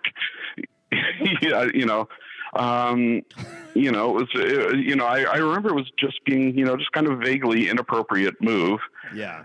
And I never told anybody. Never until this moment. But of course, the guy was gone by the end of the year, but that's it's just one of the strange just in retrospect, just one of the odd things that I recall from my childhood. Did he kiss anyone else, or are you like the solo kiss recipient? No. Yeah. No, I'm the only person I know of who who was kissed by him. I remember, during the tryouts, my bully during that time was, the guy just, rejected him straight out, and the bully's like, I really wanted to join, and left the room, and it was me and some other people with decent voices, and conduct that, and he would lead us in various songs, and but I have no memory of him treating other people like that. Did you quit? Yeah. Right? And then I went on to go to... Go ahead. Yeah, what did you say? Oh, I was going to ask, did you quit outright when that happened? Or did you No. Yeah. No, I mean, it's, it's one of those, you're too young to kind of process that kind of thing. And it's just like, okay, that was kind of weird, but, I don't know. The school itself was this kind of weird, small time. It was actually a Lutheran school in a very majority Catholic area, which actually turned out to, unfortunately, be a nexus of the Catholic, child abuse scandals that. Out about 10 years later, I went on to attend a Catholic school in the area where, for 1 year, the principal was a real weirdo. I was at least old enough to understand at that point what was going on. For 1 year, the principal was an absolute creep who I would just pass by him in the hallway, and the guy was just like, he had his arm around the waist of female students, a sophomore, 15, 16 years old. And he would just he had this predatory expression, and it was just, he just, Connecticut. This was in Western Connecticut. This was in the Archdiocese. Yeah, that eventually, the Archbishop of the area eventually was implicated in, all the scandals with, hiding and moving, molesting priests and such. Crazy. Yeah. I know I'm getting way off point here for the topic, but No. I mean, this is Jesse wanted to talk about pedophilia, so I'm really glad you called. Yeah. Thank you. Yeah. Thank you for honoring the theme I picked. I'm so sorry that fucking sucks. No. The thing that has saved me throughout my entire life is that I am ugly as a fist, and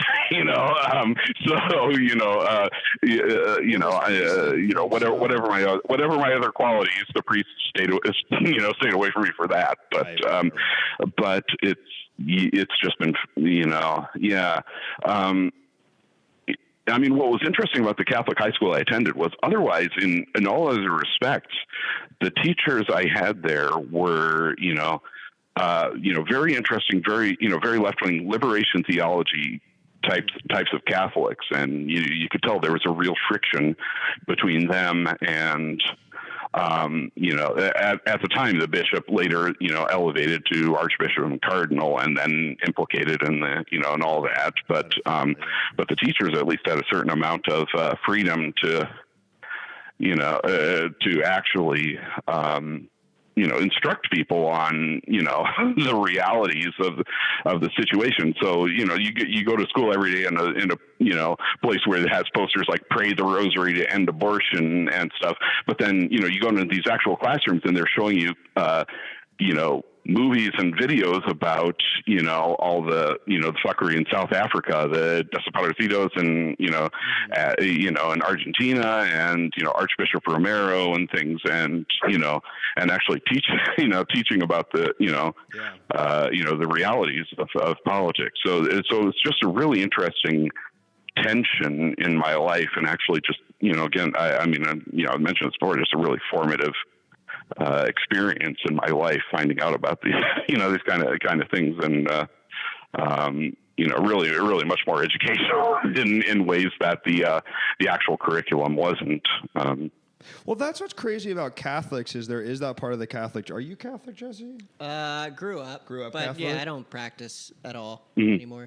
It's because there's like that side of Catholicism that's like lefty, like super pro-union, like United Workers of the World Catholics, which is like an interesting part that I think it still exists, but like feels like less of the, not really talking about that as much as the pedophile stuff these days.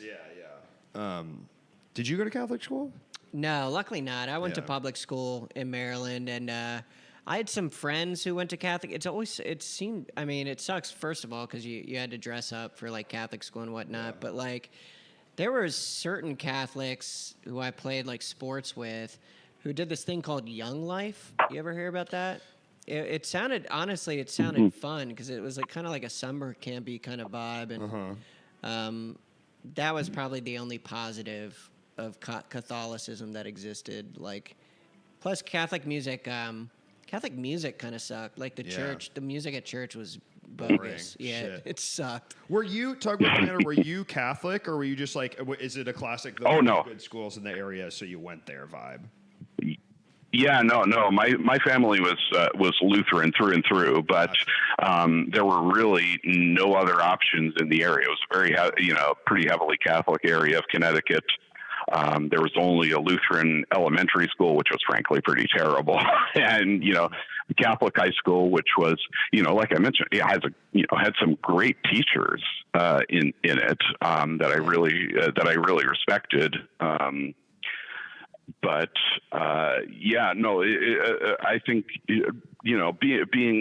being educated outside of the tradition in which you were raised was, like, despite the expectations of my parents, really formative in helping to foment skepticism, that towards, towards religion in general, as a Lutheran raised to kind of be like, oh, Catholics, they kind of believe weird things. And then I was, educated among Catholics, and I was like, okay, that's their perspective. And now I, recognize why, thinking about the reasons why I rejected that also led me to realize the reason I rejected the Lutheranism of my youth. And so, just being exposed to, a wide variety of perspectives, especially with, teachers who weren't, trying to particularly force any, theological perspective down your throats was very interesting. How much did the priest's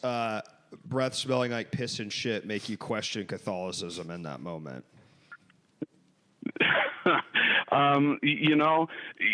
It's odd because, being surrounded by people, who were raised among that didn't, it gets, kind of normalized. People don't talk about it.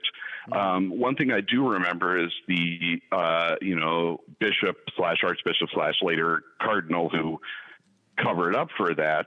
He visited our school once, and the school administration was like, oh, you've got to stand up when he enters your classroom.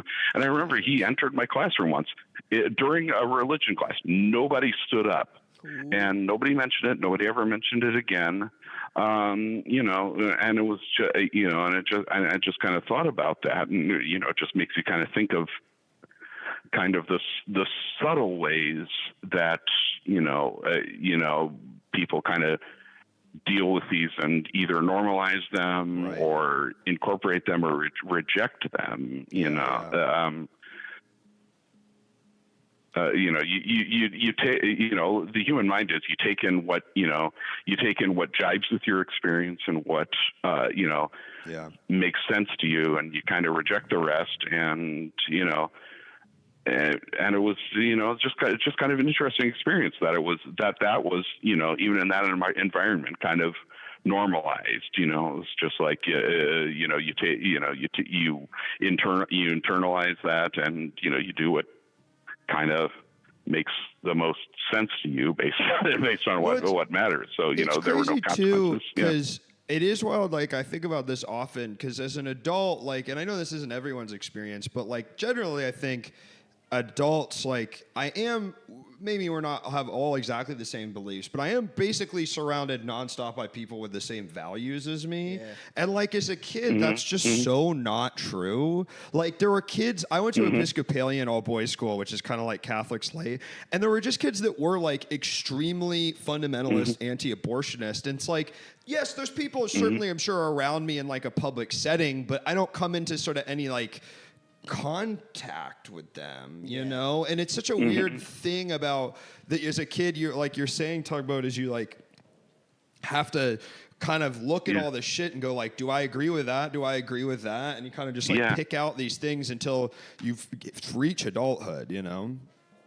Yeah. No, the social pressures behind that are just incredible too, I mean, before I really dealt with the fact that I was queer, I, would just, go with the flow with homophobic jokes and things like that. And, so, and that made me realize, you can't necessarily take other people at their face value when they say these things. So, they're just doing what they do, they think they need to do to get along. Yeah. So, it just makes you more empathetic, and and again, you're just kind of less confrontational, hopefully, Yeah, it's so weird knowing when to choose when to speak up or whether to like think more about where the person's coming from and be like, their intention's good. Yeah, they may have said that wrong, but I'm gonna like let it pass right now. Right. I feel like I have a lot of those around family. I mean, like. Family who's very liberal, who still says weird shit sometimes, like, oh, there's two gay men kissing on TV, let's switch the channel for the kids. It's like but he like loves AOC, there's like these weird conflicting things that sometimes I have to be just like, oh, whatever. I'll just like let him have that for now. Or other times, you can't say that. Yeah. I feel the same way because my parents are generally liberal too. But it's like and I will say it's like my dad with like gender identity stuff. It took him a while, but then he was like, no, I get like it did. He was like, yeah, no, totally. It's just about respecting people. And I'm like, yeah, that's it. It's like, it's all good, And it is like a thing. And not every old person is like that, but it is. It is so that is the weirdest thing because almost someone who's like so far I'm like well I know you're just like coming from such a different place but it's like when you're almost there but not quite you're almost got it but you got to change the channel when gay people are on TV. I know, right? That's a really good one. And it's cool to see people like I'm sure you did with your dad. It's cool to see people you talk to them about it and you like and they do change. It's cool to see that happen. You're like, oh, people want to be good. Like people want to do the right thing, and you just got to give them a chance sometimes and say something, And they might not, especially if they're old, get it till you say it 20 times. Yeah. To them. And like that, I mean, that is the unfortunate thing that I think is literally the conflict between like teenagers and adults is like your brain, it's like the brain of someone, the most smart and most malleable versus the brain of someone that's smarter maybe, but not malleable at all. And it's like, that's why my parents never understood dubstep, man. If they had just listened to it, they would have seen 20 more times. We'll talk about, thank you for calling in, man. I appreciate you sharing your story. Sure. Yeah. Yeah, thanks. Sure. Take care, brother. Yeah, sure. Take care. Thanks. Bye. Take care. Bye. Yeah. Wow, I'm honored we're the first person he told that story to. Yeah, it's very kind. Damn. That's very nice to talk about. I always love when you call in. It's the reveal of him having the doo-doo breath really made me laugh, man. That was fun. Yeah. I'm gonna start saying toilet breath more. Toilet breath. Yeah, I don't know. I haven't heard that in a while. Like I know it's a phrase, but right. Yeah. If someone has bad breath, do you bring it up to people? I've brought it up to friends. It's interesting. Me and Wyatt were talking about this, like pivotal moments where you say, like, okay, a good example of this is Wyatt came to my house and eventually was like, what about penis breath from E.T.? That was a good rip from that movie. Yeah, that was good. And it was exactly the tone of that movie, too. Yeah, right. I was like... Talk about, that wasn't you. That was because I was fucked up on my side. You're good. You're good about the volume. Wasn't sucking dick. What the fuck? E.T. wasn't... No. One of the kids calls one of the other kids penis breath, right? E.T. didn't have penis breath. I mean, he might have. I don't know what he was doing to the kids. I think it they was were Elliot saying it to his older brother, right? Yeah. Yeah, like the main kid. Drew Barrymore was too fucking high on drugs on that set to know what was going on. Coked out. Wait. Wyatt. She nearly ruined this is that movie. something Wyatt did for me and Katie.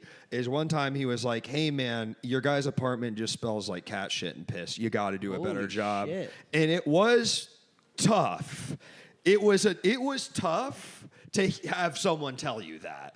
And I would say I was still mad, and it's like my best friend telling it to me. But ultimately, I'm very happy he told me. Because you don't want to be the house that smells like piss and shit. We just bought a fucking we literally were just like, fuck it. Bought an expensive, stupid automatic litter thing so it will never smell like piss and shit. Maybe an overcorrection. Nobody's walking in this house and saying it smells like piss. You walk through it, did it smell like cat piss and shit? Not at all, bro. Exactly. Your house right. is gorgeous, yeah, man. I was exactly. That's so you had no idea. Like you get, like I knew kinda, but I also think like me and Kitty both grew up with cats, so it's just like we just got used to it, you know.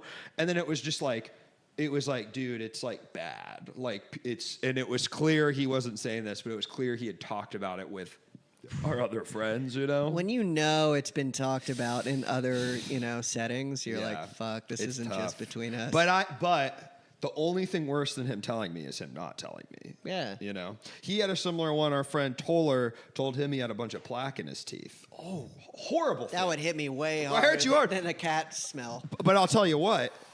We were talking about this in this context. He was like, went to the dentist first thing when I got back from this trip. I always go to the dentist now. No one's ever saying I got plaque in my teeth now. And I won't lie, I love the Band of Death. I knew he had plaque in his teeth. I knew Toller was right. He wasn't wrong. Motherfucker had plaque in his teeth. He smokes. That's no problem. But when you do that, you got to take care of it. That's so funny. Have you ever had someone lay it down for you like that? Not the plaque teeth, but I think the closest thing was a breath thing. I was like super drunk, and I was chilling with my friend Shelby, and we were like talking real close or something. And this was when I smoked cigarettes. Mm-hmm. So I was like, you know, many drinks deep, many cigarettes deep. And she told me my breaths was really bad. And I was like, fuck. I was really embarrassed. Yeah. And I never want that to happen again. It's so embarrassing. Yeah. And what did you do to change it? Did you did you become like a breath mint or a gum guy? I didn't change, honestly, because I knew what had caused it. It was right. a night of no water, no food. Yeah. I was just pouring bad shit in there. Yeah. But I think, you know, my last girlfriend told me my breath never stunk, and I live by that now, and I'm very proud of it. Listen, man, I mean, you know, I haven't been that close to your mouth that many times, but I've never smelt a thing. That's good. Yeah. All right, we got a call coming in. Nice. Hello, caller. Welcome to the show. What's your name and what are you calling about? Hey, it's Tanner. I have a story that's kind of related to that kind of sentiment what you guys were just talking about. Please. So, as you know, Luke, a few days ago, something very sad happened. Yes. My very old dog had to get put to sleep. It was very sad. Yeah. But when I was getting the call, I was on my way back to my dorm from a class, and I was on the phone with my mom. She was very sad.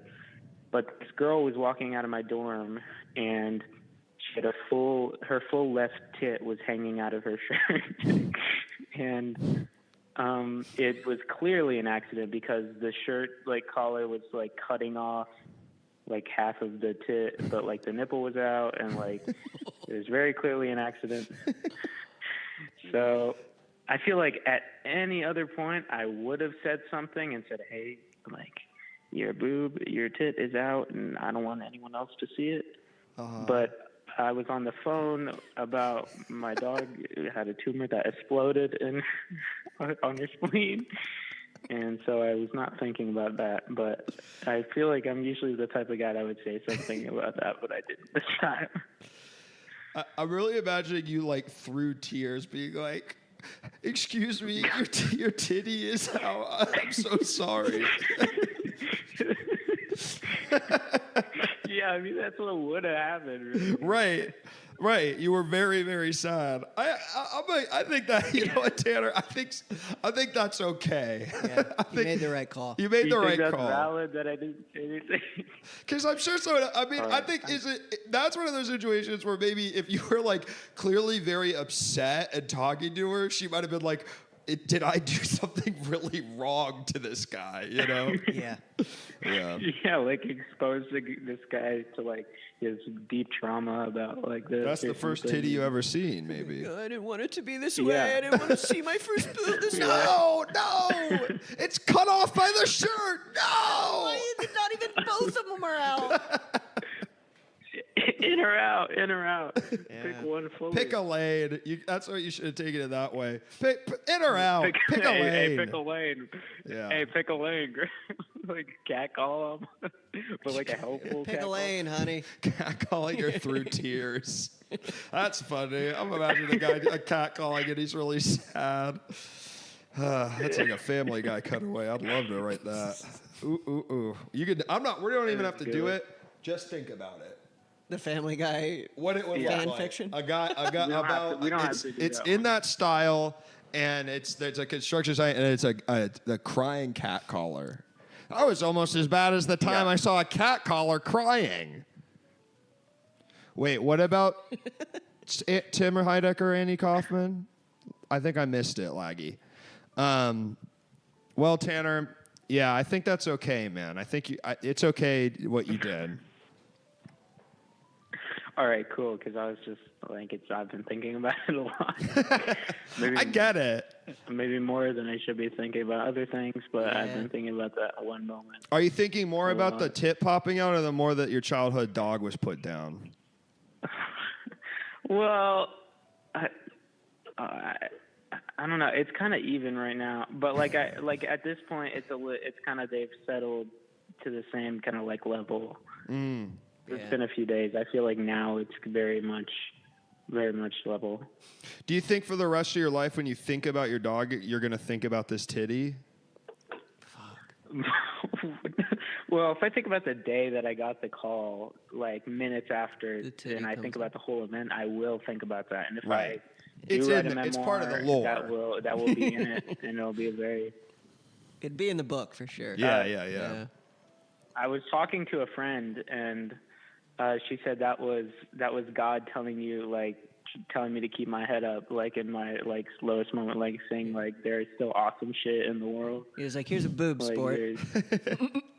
Here's one boob for you, just Fuck. one." And you saw that boob in a little party. You was like, "Fuck yeah!" You were like, "Yeah, I'm good now." Yeah, my dog's dead, but there's a titty out, y'all. Miracles, little miracles, man. That's maybe the beauty of the human condition. Every time you see a boob, you imagine it transforming into your dog's face. Yeah, that's sort of my question. Is that what? That's cute. That's nice. That's actually a great way to. That's a very stylized way to look at it. Well, that's a great way to remember your dog. Yeah. What was his name? Yeah, it's like a half-out titty. His name was Boob. Her name was. Her name. Yeah, her name was Boob. Wait, titty. Oh, okay. Titty. She kind of, well, as a female dog, she kind of had tits of her own, or udders, I guess. I don't know. What do you call it on a dog? They're udders. They're udders? No, for sure udders. Nipples, I'm just kidding. man. I have no idea. Nah, yeah, I'm not sure. It can't be udders. Sweater puppies. Oh, yeah. That's nice. That is. I forgot about sweater puppies. Me too. God, I haven't heard that in a really long time. Me neither. Sweater puppies. That's like a type of horniness that it doesn't exist anymore. Yeah. That's like an early 2000s movie horniness. Truly. Let's look at those sweater Like puppies. Stifler. Yeah, that's some Stifler. Stifler I'm ass pretty shit. sure he said sweater puppies in one of them. Yeah, that tracks. That tracks. Oh, shit. Are they asking me that? Yeah. Because I met Phil Braun. You met Phil Braun? Yeah, I did this joke podcast with him. Wait, who's Phil Braun? I think he's on one of Tim Heidecker's show a lot. He was in Office Hours. Yeah, Office Hours. Dude, Phil Braun's amazing. He's one of the most fun people to improvise with. I know I shouldn't. We have a caller, right? Should I be answering this? Yeah, Tanner's fine. Yeah, I think he said what he needed to say. You're good. yeah. Tanner, you want to hear this, right? Yeah, I love. I mean, he just said Phil. Office Hours. Yeah. Okay, So, yeah. Phil Braun he is amazing, dude. They sat us down and we improvised about fucking aliens for like an hour, and it was all fictitious, obviously. So the guy's an amazing improviser. He's so funny, and he's got his comedic timing's amazing. He's as funny as he is, I guess, on the show. I don't watch the show, but like he truly is one of my favorite people I met this last year. Wow. Yeah, Phil Braun's awesome. He is a hoot. And Tanner, what do you think of Phil Braun? I can't help but agree. I think he's extremely funny. Never had the pleasure to improvise, but hopefully in the future. Incredible. Well, Tanner, thank you for calling in, sharing that story. I hope your dog is in heaven. All right. Thank you, me too. Thanks, Thank Tanner. you. I hope so. Can dogs go to hell? No. Well, maybe the Nazi dogs did. That wasn't their fault. Love the aesthetic of the studio. Thank you so much, just for Dominic. First time chatter. I will say, I have to say, it doesn't usually look like this, but this is sort of the. Don't worry, man. I'm kind of honored. Am I the first with this background? You're the second. Oh, okay. But so not as good, but Yeah. it's nice. This will be gone this week, so like you are in a rare. It's in a rare thing. Just for Dominic, I appreciate it. Yeah, I wanted it to look as much like a sort of. Like something maybe bad is happening off camera. Like that's the vibe I wanted to have. Yeah. This is like, hey, we're hostage. Right Yeah, now. yeah. We're gonna cut this guy's head off. Yeah. Like something is bad. Like the person holding the camera is gonna get shot in the head, execution style. German Shepherd that ripped my leg open is deaf in hell. Well, did you provoke him, Laggy? I've never been bitten by. It's like, did you deserve it? Exactly. Stole a homeless man's sign. You've never been bit? I've never been bit. I've been bit, but it was a tiny dog. Yeah, in I guess seventh grade. It was. I haven't gotten like a. Yeah. Yeah. I haven't got. I don't know the full experience of a dog bite. Probably pretty bad. Yeah. I feel like when you're a kid, if you meet kids or it's just like they just got bit by a dog when they were 4 or 5 and they're always scared of dogs, and you're just like, yeah, I mean, what I'm like, even as a kid, I'm like, Can't argue with that, man. Like, I'd be fucking Not scared at all. too. I don't blame your trauma that you have from that. But my friend's little brother, we were trick or treated with him, and we couldn't go to houses with dogs in it. And it pissed me the fuck off. That's crazy. Stay on the fucking curb, then, That's dude. crazy. You can't We're even going go- up to get the goddamn candy, Johnny. That shouldn't stop you from even going near a house. Yeah, like, that's come on, insane. get that candy. That's insane. Or have your brother get it for you. We can't go up. God. I can't go up. You can't go up. Did you guys 'Cause stay of- friends with this guy? Was he? No, he was a little brother. Yeah. This was a tag along. I mean, this was out of the grace of this 3 boys. He was even allowed to be there in the first place. And then he's denying me access to candy in my neighborhood. Dude, that's outrageous. It was outrageous. I hope he's fucking dead. I hope none of those houses were big candy bar houses. His name was Johnny. I don't remember his last name. Johnny's such a typical little brother, historical little brother name. He was. I'm sure he's fine out. He was the most like little brother. Like Yeah. he was literally. I mean, I hate this is so mean. I mean, I say this to child, like not as an adult. I have no idea what he's like. A crybaby. You really, and and that's a terrible thing. What if someone in the same situations we were talking about, but I was like, hey Jesse, I just got to tell you this, man. You are a crybaby. Oh my God. That it would really hurt you. My perspective would have changed of the Yeah. world. I would be like, I've been walking through this world as a crybaby, and I didn't know it. I thought I was brave. I thought I was brave. I was brave like the brave little toaster. What's actually. weird though is when I meet like kids who I remember as a crybaby, when I meet them as older, a lot of the times when I have met these kids growing up, they're completely chilled out. Like they're nothing like they were in their kid form. Like my friend's little siblings. You know? And I'm like, oh, I guess people don't stay crybabies. No, I know what you mean. I do. Yeah, no, that is. There's not a lot of cry. That's because you see kids who are like really angry as kids, and then you're like, well, as an adult, I'm sorry. You know, I kind of see that. But crybaby, I can't think of the adult. They get put on Prozac. That's fair. Honestly, I always think of a crybaby. I was like, well, he's not a crybaby. I'm like, yeah, he smokes weed literally 24/7. I was like, no, it takes all kinds. He puts the mute on those tears. Yeah, forever. So 40 milligrams of Prozac will do a lot to a crybaby, dude. Yeah, a lot to a it'll crybaby. shut down a It'll cry- shut you the fuck up. It's all good, man. It's all Irie for the crybaby. You were a crybaby, Whoa. Tanner. Were you were you Gotta call known? Or is it like would you tattle, or was it like you would cry? Like what do you mean? I was not a crybaby. I wasn't either. I was a class clown. Same. Respect. I was a fucking clown. I was getting into trouble. Did you get put out of class? I got put out of class a lot. Like in the I was hallway? my 2 best friends from like elementary school. We were like a real trio where like literally they had to separate us. But we a couple of times like 2nd grade, 6th grade, and 8th grade we were all in the same class, and they'd separate us. Then they would like forget or like think we grew enough older. time And passed. it was like we would get sent out every single day. Every day, even as like an 8th grader, which is like a little too old to be like getting that. in Yeah, trouble. right. It's like kind of embarrassing, but you're still like proud of how funny you are. and Yeah, crushing it. Popular loner. I was happy if I went a day as a kid without crying.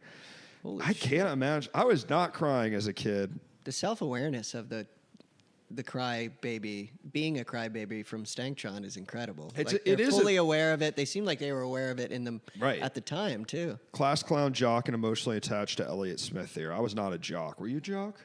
Slightly, but I did theater too, so it kind of neutralized itself. Like Can I make a prediction? Oh. You got.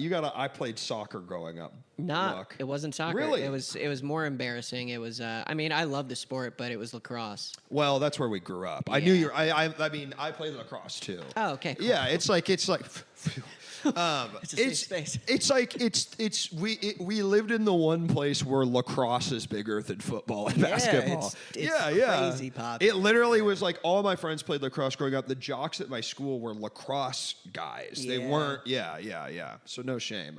Yes. Did you have a cool stick? Did you have like one of the Harrows? You know I what I'm talking- didn't. I know the Harrows. Yeah, no, those are I had a Harrows for a little bit. Were they the bent ones? It had like a little like it was a little bit thinner and like Yeah. supposedly you could whip it way harder. I know the ones you're talking about now. Yeah. What position did you play? I was attack. I hated running. What about you?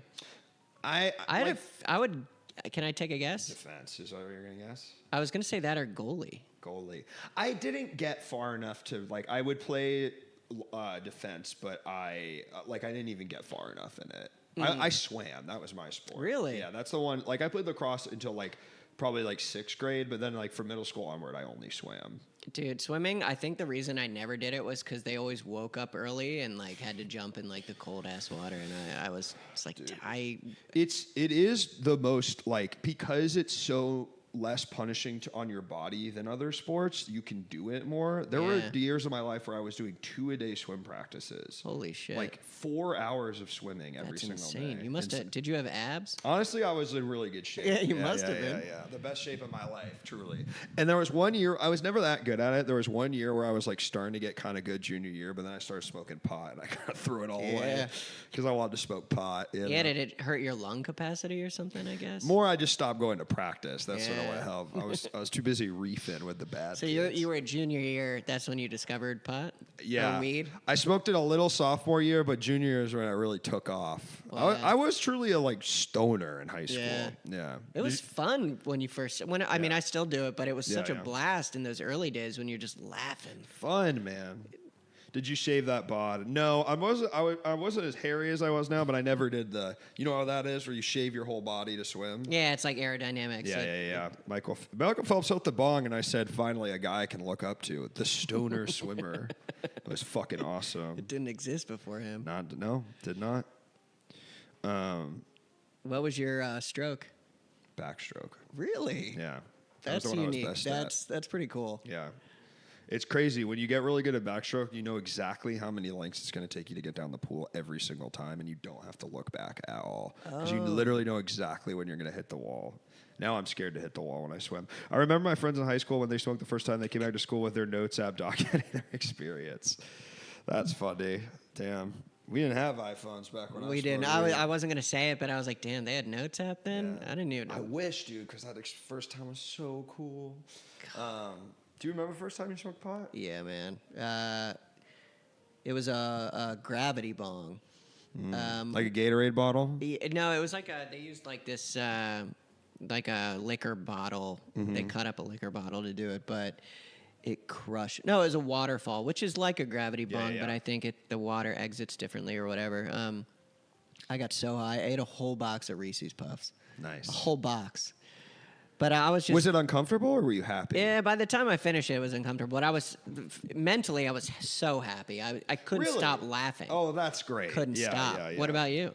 The first time I smoked, we didn't really smoke enough, but we literally, me and my like best friend of this day, went to get pizza, and we're just like literally laughing at everyone in the pizza place, just like not like mean, but just like yeah. And it was very fun. It was very fun. Yeah. I did a gravity bong first time. My lungs didn't stop burning for like 8 hours. Yeah, Crybaby. I can't imagine smoking a pussy. I can't imagine smoking a gravity bong now. You know? Oh, yeah. If somebody was like, "Here's a Gatorade bottle. I'm gonna like make all the water go out of it, and then you're gonna smoke the shit in there," it would kill me, man. First time I greened out was on a gravity bong. Holy shit! One of those unlucky few doesn't react to THC. I didn't know that was a thing. I think my brother may be that way. I smoked a blunt with him a few times back in the day, and he never got high. And I think he was still smoking it correctly, but it was kind of a bummer. I was hoping we'd kind of bond together over that. And what does he like to do? Pills or something else? Big pills. Big pills. He has 3 kids and he's still popping them pills. You know, pills were ones that I've never like. It was even as I was kind of a bad boy, but I was still like, I'm not trying to take a bunch of pills. I'm like 16. Like that was always where I was like, that's a little too scary. What a blessing. Like I avoided pills too for no obvious reasons. It's just like never. I think it was because I like beer so much. Yeah. I was sort of like, I'm good. You find your one and you're like, it for you. Yeah, I was like, I'll just drink 100 beers. And I'm not kidding. I did do bath salts, but I went to raves in high school. And I went to a rave in Baltimore called Starscape every year. We would do Molly, but looking back, we were obviously doing bath salts. Like we were, shit. And you were a bad boy. I was a little bit of a bad boy. Cool. I liked drugs. As an adult, you have pills or alcohol acceptable. Now I don't really do any of that stuff. I don't even really drink so that you don't much you anymore. don't even drink that much. I was gonna A guess little you bit. still, because the way you just I talked love it. about beer. Don't get me wrong. I love beers, but no, it's you know what it is, man. Caffeine is Luke's thing. That is true. I do drink disgusting, fucked up energy drinks, and that's sort of the way I Really? get my kicks. I get these ones called Ghosts that are the flavors are like Sour Patch Kids and Swedish Fish, and Oh my God. they're fucking nasty, but in a way I like. The Swedish Fish ones literally taste like if you melted a bunch of Swedish fish and put it in a drink. Holy shit. Yeah, they'll fuck you up. How old are you guys? I'm 30. I'm 33. Well, I was going to ask you because I think the part of the alcohol thing is I just get so hungover these days. It's not really worth it. Dude. Fuck it. The hangover keeps me at bay, man. I probably drink like not even once a week. Like Yeah. maybe once every 2 weeks I'll have like a few if I'm Yeah. out or something. Yeah. But it's fun because it does still do the trick of like calming me down in like Yeah. a social setting. But It makes me cool as fuck. I talk Yeah. better. Girls like me more. I remember in middle school, I knew a guy that would just take a handful of Benadryl before skill. Yeah. Robitussin. I knew kids. Even when I was sort of hanging out with bad kids, but even was like 15-year-old, when there were like 15-year-olds I knew were like drink a bunch of Robitussin, I was like, I'm trying to like do crazy shit. I'm not trying to drink a bunch of No. Robitussin. No, that's Like, I was like, even then I was like, I don't think that's what we that should be shit doing. takes you out in weird ways. And like, yeah. I did, you know what triple C's are? No. There's this medicine called Coricidin cold and cough, and if you take 8 tablets, so you like it, you trip or whatever. And I did it one time with my roommate back in Chicago, and it just made me super dizzy, like Really? uncontrollable dizziness. Like not fun. Not fun. Yeah, It was like- yeah. terrible. Just I like was- you were gonna fall. Yeah, I couldn't. I had to lay down. I couldn't get up. And he yeah. put on like the Woodstock DVD, and I just remember I was like, I can't watch this, man. This is not a good time for me.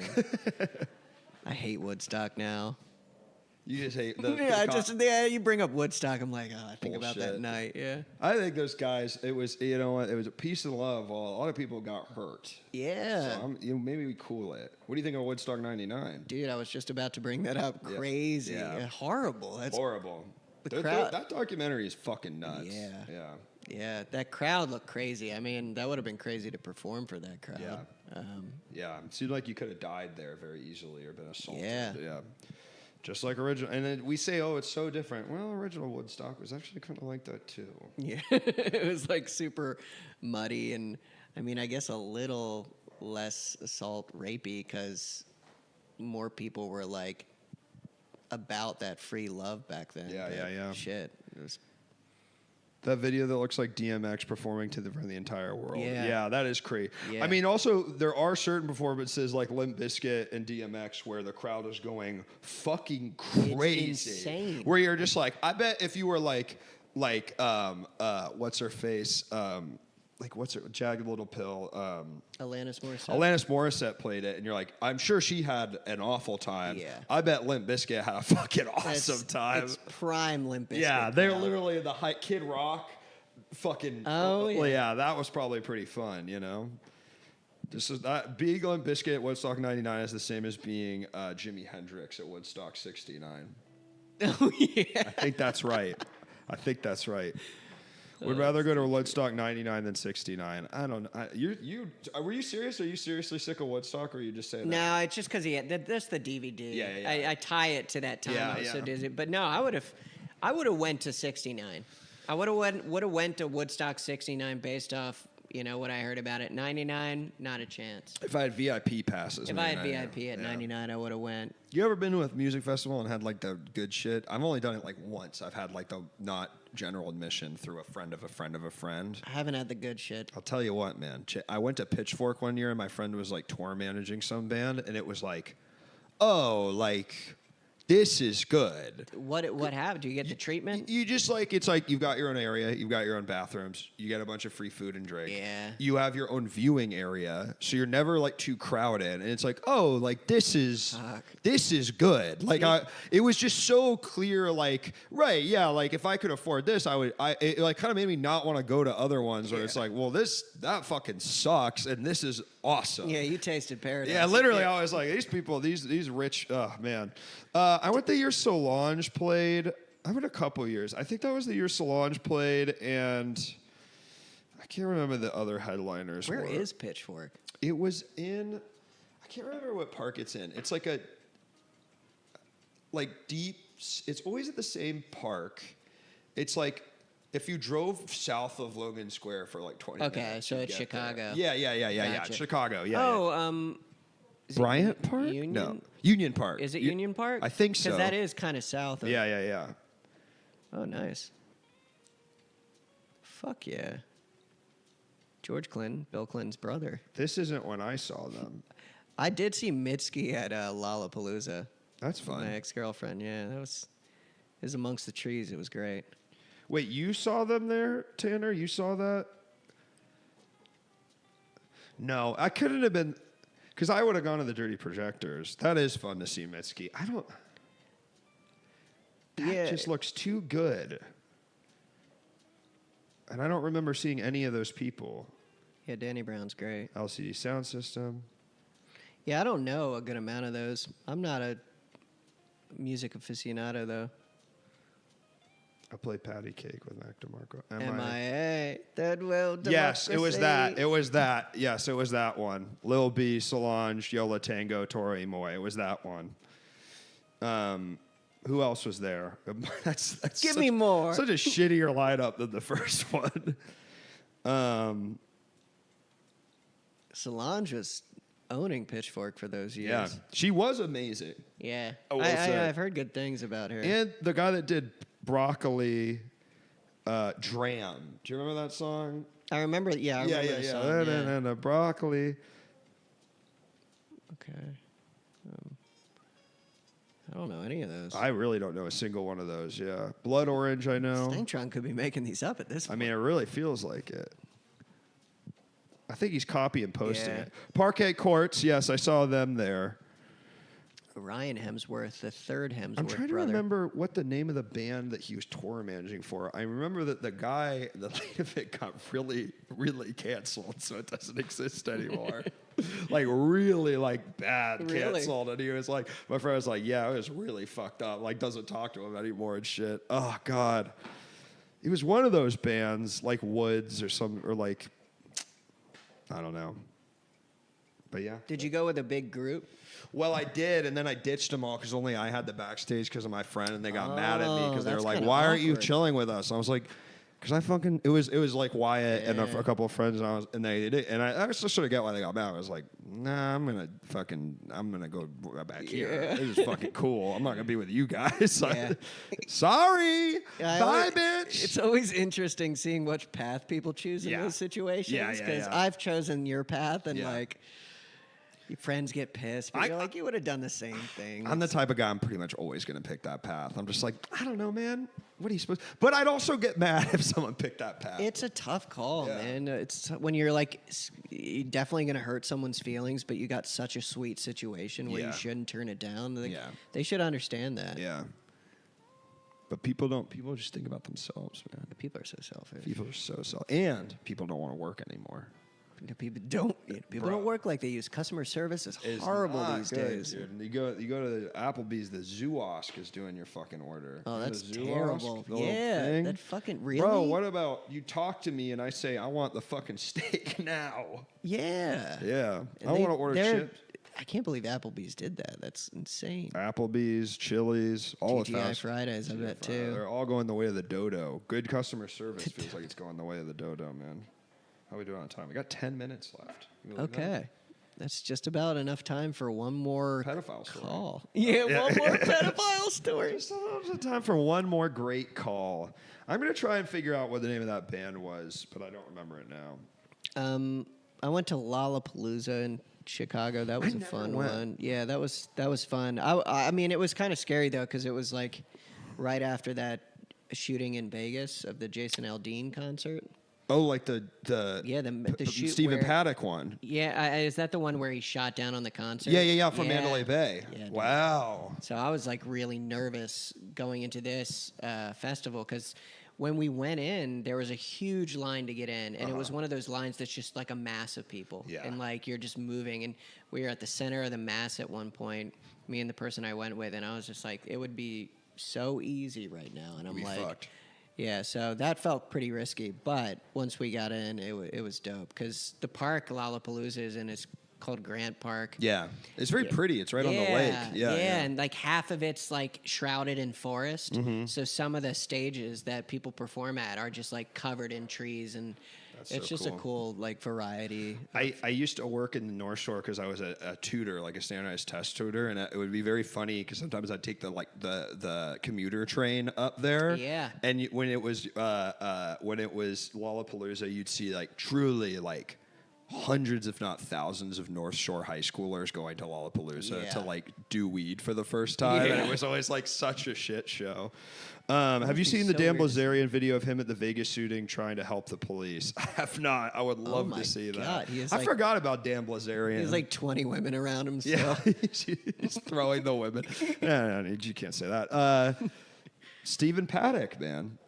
That was. You ever look into that stuff? No. It's crazy. What's the deal with? It's like there's a whole conspiracy theory where people are like, it didn't make sense. Like a lot of people think that he was maybe a FBI asset that like went crazy, and then they tried to cover it up because they didn't want to be embarrassed. Because it didn't really. A lot of things didn't add up. Like the amount of rounds he was firing. Then his like brother went on the news and was like, this doesn't make any sense. My brother like would never do something. Like he was saying all this stuff, and then 2 days later, his brother like got caught with 2 terabytes of child pornography by the FBI, and they like sent him to jail. It's pretty crazy shit, man.